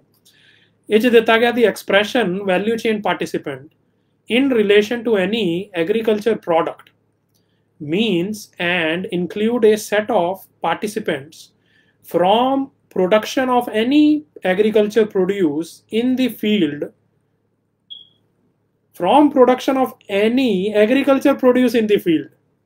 to final consumption। basically ਤੁਸੀਂ ਵੇਖ ਲਓ ਕਿ ਉਹ ਸਾਰੀ ਚੇਨ ਦੇ ਵਿੱਚ ਕੋਈ ਬੰਦੇ ਆਉਂਦੇ ਆ, ਉਹ ਸਾਰਿਆਂ ਤੇ ਇਹ ਲਾਗੂ ਨਹੀਂ ਹੋਣਾ ਜੇ ਉਹਨਾਂ ਦੀ ਇੰਸਟਾਲ ਕਪੈਸਿਟੀ ਦੇ ਅੰਦਰ ਉਹ ਰਹਿੰਦੇ ਹੈਗੇ ਆ, ਜਿਹੜੀ ਵਰਚੁਅਲੀ ਅਨਲਿਮਿਟਿਡ ਹੈਗੀ ਆ। ਤੇ ਜਿਹਦੇ ਵਿੱਚ ਕਿਹੜੇ ਆਓਗੇ? ਇਨਵੋਲਵਿੰਗ ਪ੍ਰੋਸੈਸਿੰਗ, ਪੈਕੇਜਿੰਗ, ਸਟੋਰੇਜ ਆ ਗਈ ਓਬਵੀਅਸਲੀ। ਹੁਣ ਫੂਡ ਗ੍ਰੇਨ ਨੂੰ ਤੁਸੀਂ ਸਟੋਰ ਕਰ ਰਹੇ ਹੋ, ਓਬਵੀਅਸਲੀ ਅੱਗੇ ਕਿਹਨੂੰ ਮਤਲਬ ਇੱਕ ਚੇਨ ਦੇ ਵਿੱਚ ਤੁਸੀਂ ਵੇਚੋਗੇ, ਤੇ ਕਾइंड ऑफ ਤੁਹਾਡੇ ਕੋਲ ਅਨਲਿਮਿਟਿਡ ਵਰਚੁਅਲੀ ਅਨਲਿਮਿਟਿਡ ਤੁਹਾਡੇ ਕੋਲ ਕਪੈਸਿਟੀ ਹੈਗੀ, ਜਿੱਥੇ ਰੈਗੂਲੇਸ਼ਨ ਵੀ ਨਹੀਂ ਕੋਈ ਲੱਗਣੀ ਹੈਗੀ ਈਵਨ ਪ੍ਰਾਈਸ ਰਾਈਜ਼ ਦੀ ਸਿਚੁਏਸ਼ਨ ਦੇ ਵਿੱਚ। ਇਹ ਤੁਹਾਡਾ ਮੇਨ ਬੇਸਿਕਲੀ ਕਾਨੂੰਨ ਕਹਿ ਰਿਹਾ। ਤੇ ਨੈਕਸਟ ਆ ਗਈ ਟਰਾਂਸਪੋਰਟੇਸ਼ਨ ਐਂਡ ਡਿਸਟ੍ਰੀਬਿਊਸ਼ਨ ਦੇ ਵਿੱਚ ਕੋਈ ਵੀ ਵੈਲਿਊ ਚੇਨ ਪਾਰਟਿਸਿਪੈਂਟ ਇਨਵੋਲਵਡ ਹੈਗੇ ਆ, where at each stage value is added to the product. ਹੁਣ ਤੁਸੀਂ ਸਮਝ ਲਓ ਕਿ ਹੁਣ ਪ੍ਰੋਸੈਸਿੰਗ ਬਾਰੇ ਕਿਆ, ਪੈਕੇਜਿੰਗ, ਸਟੋਰੇਜ ਬਾਰੇ ਕਿਆ। ਤੁਸੀਂ ਇੱਕ ਐਗਜ਼ਾਮਪਲ ਸੋਚ ਸਕਦੇ ਹੋ ਕਿ ਤੁਸੀਂ ਕਿਤੋਂ ਮਤਲਬ 100 ਬੋਰੀਆਂ ਵੀਟ ਚੁੱਕੀ ਹੈਗੀ ਆ ਤੇ ਤੁਸੀਂ ਉਹਨੂੰ ਕਲੀਨ ਕੀਤਾ, ਤੁਸੀਂ ਵੈਲਿਊ ਐਡ ਕਰਤੀ ਆ ਉਹਦੇ ਵਿੱਚ ਕਾਈਂਡ ਆਫ। ਤੇ ਇਹ ਡਿਫਾਈਨ ਕਰ ਰਿਹਾ, ਡੈਫੀਨੇਸ਼ਨ ਬੋਲਦਾ ਵਾ ਕਿ ਤੁਸੀਂ ਵੀ ਵੈਲਿਊ ਐਡਡ ਪਾਰਟਿਸਿਪੈਂਟ ਬਣ ਚੁੱਕੇ ਹੈਗੇ ਹੋ ਹੁਣ। ਤੇ ਇਹ ਕੋਈ ਗਵਰਨਮੈਂਟ ਰੈਗੂਲੇਸ਼ਨ ਲਿਆਉਂਦੀ ਆ ਸਟਾਕ ਲਿਮਿਟ ਤੇ, ਉਹ ਤੁਹਾਡੇ ਤੇ ਲਾਗੂ ਨਹੀਂ ਹੋਣੇ ਹੈਗੇ ਜੇ ਤੁਹਾਡੀ ਕਪੈਸਿਟੀ ਤੋਂ ਬਾਹਰ ਜਿਹੜੀ ਵਰਚੁਅਲੀ ਅਨਲਿਮਿਟਡ ਹੈਗੀ ਆ। ਮਤਲਬ ਵੇਖੋ ਕਿ ਕਿਤਨਾ ਕੁੰਡੀਆਂ ਪਾਈਆਂ ਗਈਆਂ ਹੈਗੀਆਂ ਵਾ ਕਿ ਤੁਸੀਂ ਇੱਕ ਸਟਾਰਟਿੰਗ ਵਾਲਾ ਪੜੋਗੇ ਤੁਹਾਨੂੰ ਲੱਗੂ ਹਾਂ ਯਾਰ ਇਹ ਤੇ ਰੀਜ਼ਨੇਬਲ, ਪਰ ਜਦੋਂ ਨੈਕਸਟ ਤੁਸੀਂ ਪੜੋਗੇ ਜਿਹੜੀ ਸੈਕੰਡ ਕੰਡੀਸ਼ਨ ਜਾਂ ਪੁਆਇੰਟ ਹੈਗਾ ਵਾ ਉਤੋਂ ਮਤਲਬ ਕਿ ਤੁਸੀਂ ਮਤਲਬ ਕਾਈਂਡ ਆਫ ਇੱਕ ਅਗਲਿਆਂ ਨੂੰ ਰਾਹ ਦੇਤਾ ਕਿ ਤੁਸੀਂ ਬਾਹਰ ਨਿਕਲ ਸਕਦੇ ਹੋ ਈਵਨ ਅਸੀਂ ਜੇ ਰੈਗੂਲੇਟ ਕਰਾਂਗੇ। ਤੇ ਨੈਕਸਟ ਕਲੌਜ਼ ਹੈਗਾ third, the essential commodities ordinance amendment ordinance 2020 is hereby repeal. ਕਿ ਠੀਕ ਆ, ਇੱਕ ਜਦੋਂ ਤੁਸੀਂ ਇੱਕ ਤੁਹਾਡਾ ਲਾਅ ਬਣ ਜਾਂਦਾ ਵਾ ਫਿਰ ਠੀਕ ਆ, ਇੱਕ ਜਿਸ ਤਰ੍ਹਾਂ ਤੁਸੀਂ US 'ਚ ਲਾ ਲਓ ਕਿ ਇੱਕ ਐਗਜ਼ੀਕਿਊਟਿਵ ਆਰਡਰ ਹੈਗਾ ਵਾ ਤੇ ਉਹਨੂੰ ਤੁਸੀਂ ਓਬਵੀਅਸਲੀ ਵਾਪਸ ਲੈ ਲਓਗੇ ਕਿਉਂਕਿ ਇੱਕ ਐਸਟੈਬਲਿਸ਼ ਕਾਂਗਰਸ ਥਰੂ ਲਾਅ ਬਣ ਗਿਆ। ਉਸ ਤਰ੍ਹਾਂ ਹੀ ਸੇਮ ਪਾਰਲੀਮੈਂਟ ਥਰੂ ਉਹ 'ਚ ਵੀ ਇਸ਼ੂਜ਼ ਹੈਗੇ ਆ, ਸਪੈਸ਼ਲੀ ਮੇਨ ਕਿਸ ਤਰ੍ਹਾਂ ਮਤਲਬ ਉਹ 'ਚ ਵੀ ਕੰਸਰਨ ਸ਼ੋ ਕੀਤੇ ਜਾਂਦੇ ਰਾਜ ਸਭਾ 'ਚ ਕੀ ਹੋਇਆ ਹੈਗਾ ਸੀ। ਤੇ nothing withstanding such repeal, anything done or any action taken under the Essential Commodities Act 1955 as amended by said ordinance shall be deemed to have been done or taken under the responding provision of the said act as amended by this act। ਉਹ ਹੀ ਆ ਕਿ ਵੀ ਜੋ ਵੀ main ਜਿਹੜਾ ਪਿਛਲੇ ਹੈਗੇ ਸੀ 1955 ਚ act 'ਚ ਉਹ ਸਟਿਲ ਸੇਮ ਰਹੂਗੇ ਕਿਉਂਕਿ ਬੇਸਿਕਲੀ ਇਹਨਾਂ ਨੇ ਐਡਰੈਸ ਬੇਸਿਕਲੀ ਗਵਰਨਮੈਂਟ ਨੇ ਐਡਰੈਸ ਕੀਤਾ ਹੈਗਾ ਵਾ ਸਟਾਕ ਲਿਮਿਟਸ, ਜਿਹੜੀ ਮੋਸਟ ਇੰਪੋਰਟੈਂਟ ਚੀਜ਼ ਆ ਜਿਹੜੀ ਹੁਣ ਇਹ ਕਿਉਂ ਇੰਪੋਰਟੈਂਟ ਹੈਗੀ ਆ। ਆਪਾਂ ਵੇਖ ਲਿਆ ਕਿ ਇਟ ਕਾਈਂਡ ਆਫ ਤੁਸੀਂ ਜਿੰਨੀ ਐਸਟੈਬਲਿਸ਼ ਕਪੈਸਿਟੀ ਬਣਾ ਲਓ ਉਨੀ ਸਟੋਰੇਜ ਕਰ ਲਓ ਤੇ ਜੇ ਉਹ ਤੁਸੀਂ ਦਾਇਰੇ 'ਚ ਰਹਿ ਰਹੇ ਤੁਹਾਡੇ ਤੇ ਕੋਈ ਰੈਗੂਲੇਸ਼ਨ ਨਵੀਂ ਆਊਗੀ ਸਟਾਕ ਲਿਮਿਟ ਦੇ ਲਈ ਉਹ ਤੁਹਾਡੇ ਤੇ ਅਪਲਾਈ ਨਹੀਂ ਹੁੰਦੀ ਜੇ ਤੁਸੀਂ ਵੈਲਿਊ ਐਡਡ ਪਾਰਟਿਸਿਪੈਂਟ ਹੈਗੇ ਹੋ। ਤੇ ਹੁਣ ਇਹ ਸਿਚੁਏਸ਼ਨ ਮਤਲਬ ਇਹ ਕਿਉਂ ਇੰਪੋਰਟੈਂਟ ਬਣ ਜਾਂਦੀ ਹੈ ਇਹੋ ਜਿਹੀ ਡਿਵੈਲਪਮੈਂਟ। ਮੈਂ ਇੱਕ ਸਟਾਰਟਿੰਗ ਵੀਡੀਓ 'ਚ ਤੁਹਾਨੂੰ ਡਿਸਕਸ ਕੀਤੀ ਸੀ। ਓਬਵੀਅਸਲੀ ਜੇ ਤੁਸੀਂ ਮਤਲਬ ਇਹ ਮਤਲਬ ਕੰਸੀਡਰੇਸ਼ਨ ਲੈ ਕੇ ਇਹ ਕਾਨੂੰਨ ਲਿਆਂਦੇ ਆ ਕਿ ਆਪਾਂ ਇਹ ਚੀਜ਼ ਪਾਲਿਸੀ ਪੁੱਟ ਫੋਰਥ ਕਰਨੀ ਆ ਕਿ ਜਿਹਦੇ ਵਿੱਚ ਆਪਾਂ ਫ੍ਰੀ ਮਾਰਕੀਟ ਇਕੋਨਮੀ ਕਰ ਰਹੇ ਹਾਂ ਰਿਗਾਰਡਲੈਸ ਆਫ ਮਤਲਬ ਫਾਰਮਰਸ। ਤੇ ਫਿਰ ਤੇ ਤੁਸੀਂ ਵੇਖ ਸਕਦੇ ਹੋ ਕਿ ਇਹਦੇ ਵਿੱਚ ਕਾਈਂਡ ਆਫ ਇੱਕ ਫ੍ਰੀ ਹੈਂਡ ਦਿੱਤਾ ਗਿਆ ਹੈਗਾ। ਠੀਕ ਆ, ਜੋ ਟ੍ਰੇਡਰਸ ਹੈਗੇ ਆ ਕਾਈਂਡ ਆਫ ਜੋ ਮਰਜ਼ੀ ਕਰਨ, ਜੋ ਐਸਟੈਬਲਿਸ਼ ਕਪੈਸਿਟੀ 'ਚ ਆਪਣੇ ਜੇ ਉਹ ਰਹੇ ਜਿਹੜੀ ਵਰਚੁਅਲੀ ਅਨਲਿਮਿਟਡ ਹੈਗੀ ਆ ਤੇ ਕਾਈਂਡ ਆਫ ਇਹ ਫ੍ਰੀ ਮਾਰਕੀਟ ਸਿਸਟਮ ਹੋ ਜਾਣਾ ਹੈਗਾ। ਤੇ ਤੁਸੀਂ ਸੁਣੋਗੇ ਤੇ ਕਹੋਗੇ ਕਿ ਹਾਂ ਯਾਰ ਫ੍ਰੀ ਮਾਰਕੀਟ ਸਿਸਟਮ ਤੇ ਆਲਵੇਜ਼ ਗੁੱਡ ਹੁੰਦਾ ਹੈਗਾ। ਇਹ ਆਲਵੇਜ਼ ਗੁੱਡ ਹੁੰਦਾ ਹੈਗਾ ਵਾ ਜੇ ਉਹਦੇ ਨਾਲ ਤੁਹਾਡੇ ਇੰਸਟੀਟਿਊਸ਼ਨਸ ਇਹੋ ਜਿਹੇ ਹੋਣ, ਤੁਹਾਡੇ ਪ੍ਰੋਗਰਾਮ ਜਿਹੜੇ ਫਾਈਨੈਂਸ਼ੀਅਲ ਅਸਿਸਟੈਂਸ ਦੇ ਪ੍ਰੋਗਰਾਮ ਅਵੇਲੇਬਲ ਹੋਣ। ਕਿਉਂਕਿ ਇੱਕ ਚੀਜ਼ ਸਮਝਣੀ ਪੈਣੀ ਆ ਕਿ ਆਪਾਂ ਜਦੋਂ US ਦੀ ਗੱਲ ਕਰਦੇ ਫ੍ਰੀ ਮਾਰਕੀਟ ਇਕੋਨਮੀ ਆ, ਠੀਕ ਆ, ਸੂਟ ਵੀ ਕਰਦੀ ਆ ਕਿਉਂਕਿ ਇੱਕ ਅਦਰ ਸਿਸਟਮਸ ਡਿਵੈਲਪ ਹੈਗੇ ਆ। ਜਿਸ ਤਰ੍ਹਾਂ ਹੁਣ ਇੱਕ ਫ੍ਰੀ ਮਾਰਕੀਟ ਇਕੋਨਮੀ ਜਿਹੜਾ ਮੈਂ ਆਲਰੇਡੀ ਮਤਲਬ ਹੁਣ ਤੱਕ ਜੋ ਸੈਂਸ ਬਣਾਈ ਹੈਗੀ ਆ, free market economy it's all about competition. ਤੇ ਕੰਪੀਟੀਸ਼ਨ ਦੇ ਵਿੱਚ ਓਬਵੀਅਸਲੀ ਫੋਰ ਐਗਜ਼ਾਮਪਲ ਕਿ 100 ਮਤਲਬ ਤੁਹਾਡੇ ਸਿਟੀਜ਼ਨਸ ਹੋਊਗੇ, ਸਾਰੇ ਕੰਪੀਟ ਕਰ ਰਹੇ ਇੱਕ ਦੂਜੇ ਨੂੰ। ਠੀਕ ਆ ਕਿ ਇੱਕ ਸਕਿੱਲਸ ਦੀ ਬਿਹਤਰੀ ਲਈ ਜਾਂ ਮਤਲਬ ਹੋਰ ਵਧੀਆ ਚੀਜ਼ਾਂ ਆਉਣ ਤੇ ਓਬਵੀਅਸਲੀ ਕੁਛ ਲੋਕ ਹੋਣੇ ਆ 20% ਤੁਸੀਂ ਕਹਿ ਲਓ 25% ਔਰ ਮੋਰ ਦੈਨ ਦੈਟ ਜਿਹੜੇ ਥੱਲੇ ਰਹਿਣੇ ਹੈਗੇ ਆ। ਓਬਵੀਅਸਲੀ ਮੇ ਬੀ ਉਹ ਇੰਨੇ ਕੰਪੀਟੈਂਟ ਨਹੀਂ ਹੈਗੇ, ਮੇ ਬੀ ਉਹ ਕੰਪੀਟ ਨਹੀਂ ਕਰ ਸਕਦੇ, ਮੇ ਬੀ ਤੁਸੀਂ ਕਹਿ ਲਓ ਉਹ ਨੈਗਲੀਜੈਂਟ ਹੈਗੇ ਆ, ਇਰਰਿਸਪੌਂਸਿਬਲ, ਜੋ ਮਰਜ਼ੀ ਕਹਿ ਲਓ, ਪਰ ਸਟਿਲ ਉਹ ਤੁਹਾਡੇ ਪੋਪੂਲੇਸ਼ਨ ਦਾ ਹਿੱਸਾ ਹੈਗੇ ਆ। ਉਹ ਸਟਿਲ ਉਹ ਵਾਲੀ ਲੋਕ 25% ਜਿੰਨੇ ਵੀ ਤੁਸੀਂ ਕਹਿ ਲਓ ਉਹ ਆਲਵੇਜ਼ ਥੱਲੇ ਰਹੂਗੇ ਬਾਟਮ ਤੇ। ਉਹ ਮਤਲਬ ਤੁਸੀਂ ਸਮਝ ਲਓ ਕਿ ਆਲਵੇਜ਼ ਇਹੋ ਜਿਹੀ ਕੁਛ ਪੋਪੂਲੇਸ਼ਨ ਰਹੂਗੀ ਜਿਹੜੀ ਉੱਤੇ ਤੱਕ ਨਹੀਂ ਜਾਊਗੀ। ਇਹ ਤੁਹਾਨੂੰ ਫੈਕਟ ਮੰਨਣਾ ਪੈਣਾ। ਠੀਕ ਆ, ਆਈਡੀਅਲੀ ਆਪਾਂ ਸੋਚਦੇ ਹਾਂ ਨਹੀਂ ਜੀ ਹਰ ਇੱਕ ਕੋਲ ਓਪਰਚੁਨਿਟੀ, ਪਰ ਪ੍ਰੈਕਟੀਕਲੀ ਸੋਚੋ ਆਲਵੇਜ਼ ਇਹੋ ਜਿਹੀ ਪੋਪੂਲੇਸ਼ਨ ਰਹੂਗੀ ਜਿਹੜੀ ਥੱਲੇ ਰਹਿਣੀ ਹੈਗੀ, ਤੇ ਉਹਨਾਂ ਦਾ ਕੀ ਕੀਤਾ ਜਾਵੇ? ਓਬਵੀਅਸਲੀ ਹੋਮਲੈਸ ਹੋ ਜੂਗੇ, ਜਾਂ ਉਹ ਮੇ ਬੀ ਪਾਵਰਟੀ ਲਾਈਨ ਦੇ ਆਲਵੇਜ਼ ਥੱਲੇ ਰਹੂਗੇ, maybe next couple of generations. ਉਹ ਲੋਕਾਂ ਦਾ ਕੀ ਕਰੋਗੇ? ਮਤਲਬ ਉਹਨਾਂ ਨੂੰ ਰੋਡ ਤੇ ਨਹੀਂ ਛੱਡ ਸਕਦੇ ਆਪਾਂ। ਇਹ ਤੇ ਨਹੀਂ ਇਮੈਜਿਨ ਕਰਦੇ ਨਾ ਜਦੋਂ ਆਪਾਂ ਇੱਕ ਮਾਰਕੀਟ ਇਕੋਨਮੀ ਦੀ ਗੱਲ ਕਰਦੇ ਹਾਂ ਕਿ ਵੀ ਪ੍ਰੋਸਪੈਰਿਟੀ ਹੋਊਗੀ, ਕਿੰਨੂੰ ਕੋਈ ਪ੍ਰੋਬਲਮ ਨਹੀਂ ਹੋਣੀ ਚਾਹੀਦੀ, ਸਾਰਿਆਂ ਦੀ ਹੈਲਪ ਹੋਣੀ ਚਾਹੀਦੀ ਆ, ਕੋਈ ਬੰਦਾ ਰੋਡ ਤੇ ਨਹੀਂ ਹੋਣਾ ਚਾਹੀਦਾ। ਓਬਵੀਅਸਲੀ ਉੱਥੇ ਫਿਰ ਕੀ ਆਉਂਦੇ ਆ ਤੁਹਾਡੇ ਫਾਈਨੈਂਸ਼ੀਅਲ ਅਸਿਸਟੈਂਸ, ਜਿਹੜੇ ਤੁਹਾਡੇ ਫਾਈਨੈਂਸ਼ੀਅਲ ਅਸਿਸਟੈਂਸ ਪ੍ਰੋਗਰਾਮਸ ਹੈਗੇ ਆ ਉਹ ਉੱਥੇ ਆਉਂਦੇ ਹੈਗੇ ਆ। ਤੁਹਾਡੀ ਜਿਸ ਤਰ੍ਹਾਂ ਸੋਸ਼ਲ ਸਿਕਿਉਰਿਟੀ ਸਿਸਟਮ ਹੈਗਾ ਵਾ, ਮੈਡੀਕੇਅਰ ਮੈਡੀਕੇਟ ਸਿਸਟਮ ਹੈਗਾ ਵਾ, ਫਿਰ ਸੈਕਸ਼ਨ 8 ਰੈਂਟਲ ਅਸਿਸਟੈਂਸ ਹੈਗਾ ਵਾ, ਜਾਂ ਹੋਰ ਵੀ ਕਈ ਪ੍ਰੋਗਰਾਮਸ ਹੈਗੇ ਆ, WIC ਜਾਂ ਫੂਡ ਸਟੈਂਪ। ਮਤਲਬ ਇਹ ਇੱਕ ਲੋੜ ਹੈਗੀ ਆ, ਫਰੀ ਮਾਰਕੀਟ ਇਕੋਨਮੀ ਦੀ ਲੋੜ ਹੈਗੀ ਆ। ਇਹ ਕੋਈ ਮਤਲਬ ਉਸ ਤਰ੍ਹਾਂ ਖੈਰਾਤ ਨਹੀਂ, ਇਹ ਫਰੀ ਮਾਰਕੀਟ ਇਕੋਨਮੀ ਦੀ ਲੋੜ ਹੈਗੀ ਆ, ਕਿਉਂਕਿ ਆਲਵੇਜ਼ ਕੁਝ ਲੋਕ ਹੋਣੇ ਆ ਜਿਨ੍ਹਾਂ ਨੇ ਮੇ ਬੀ ਕੋਈ ਇਹ ਫਾਈਨੈਂਸ਼ੀਅਲ ਮਤਲਬ ਕੰਪੀਟੀਸ਼ਨ ਦੇ ਵਿੱਚ ਥੱਲੇ ਰਹਿ ਗਏ, ਤੇ ਉਹਨਾਂ ਨੂੰ ਕੀ ਕੀਤਾ ਜਾਏ? ਉਹਨਾਂ ਨੂੰ ਬਾਹਰ ਥੋੜੀ ਕੱਢ ਦੋਗੇ ਜਾਂ ਉਹਨਾਂ ਨੂੰ ਭੁੱਖੇ ਥੋੜੀ ਮੰਨ ਦਓਗੇ? ਓਬਵੀਅਸਲੀ ਉਹਨਾਂ ਲਈ ਫਾਈਨੈਂਸ਼ੀਅਲ ਅਸਿਸਟੈਂਟ ਕਿ ਤੁਸੀਂ ਫਿਰ ਤੋਂ ਤਗੜੇ ਹੋ, ਅਸੀਂ ਤੁਹਾਡੀ ਹੈਲਪ ਕਰਦੇ ਹਾਂ। ਮੇਨ ਪਰਪਸ ਇਹੋ ਹੀ ਹੈ ਫਾਈਨੈਂਸ਼ੀਅਲ ਅਸਿਸਟੈਂਸ ਦਾ, ਤੁਸੀਂ ਤਗੜੇ ਹੋ, ਤੁਹਾਡੀ ਹੈਲਪ ਕਰਦੇ ਕਿ ਤੁਹਾਨੂੰ ਉੱਤੇ ਪਹੁੰਚਾਵਾਂਗੇ। ਤੇ ਇਹ ਤੇ ਹੈਗੀਆਂ ਪਾਲਿਸੀਜ਼, ਇਹ ਇੱਕ ਦੂਜੇ ਨੂੰ ਹੈਲਪ ਕਰਦੀਆਂ ਵਾ। ਫਰੀ ਮਾਰਕੀਟ ਇਕੋਨਮੀ ਫਿਰ ਤੁਹਾਡਾ ਓਵਰਆਲ ਇੱਕ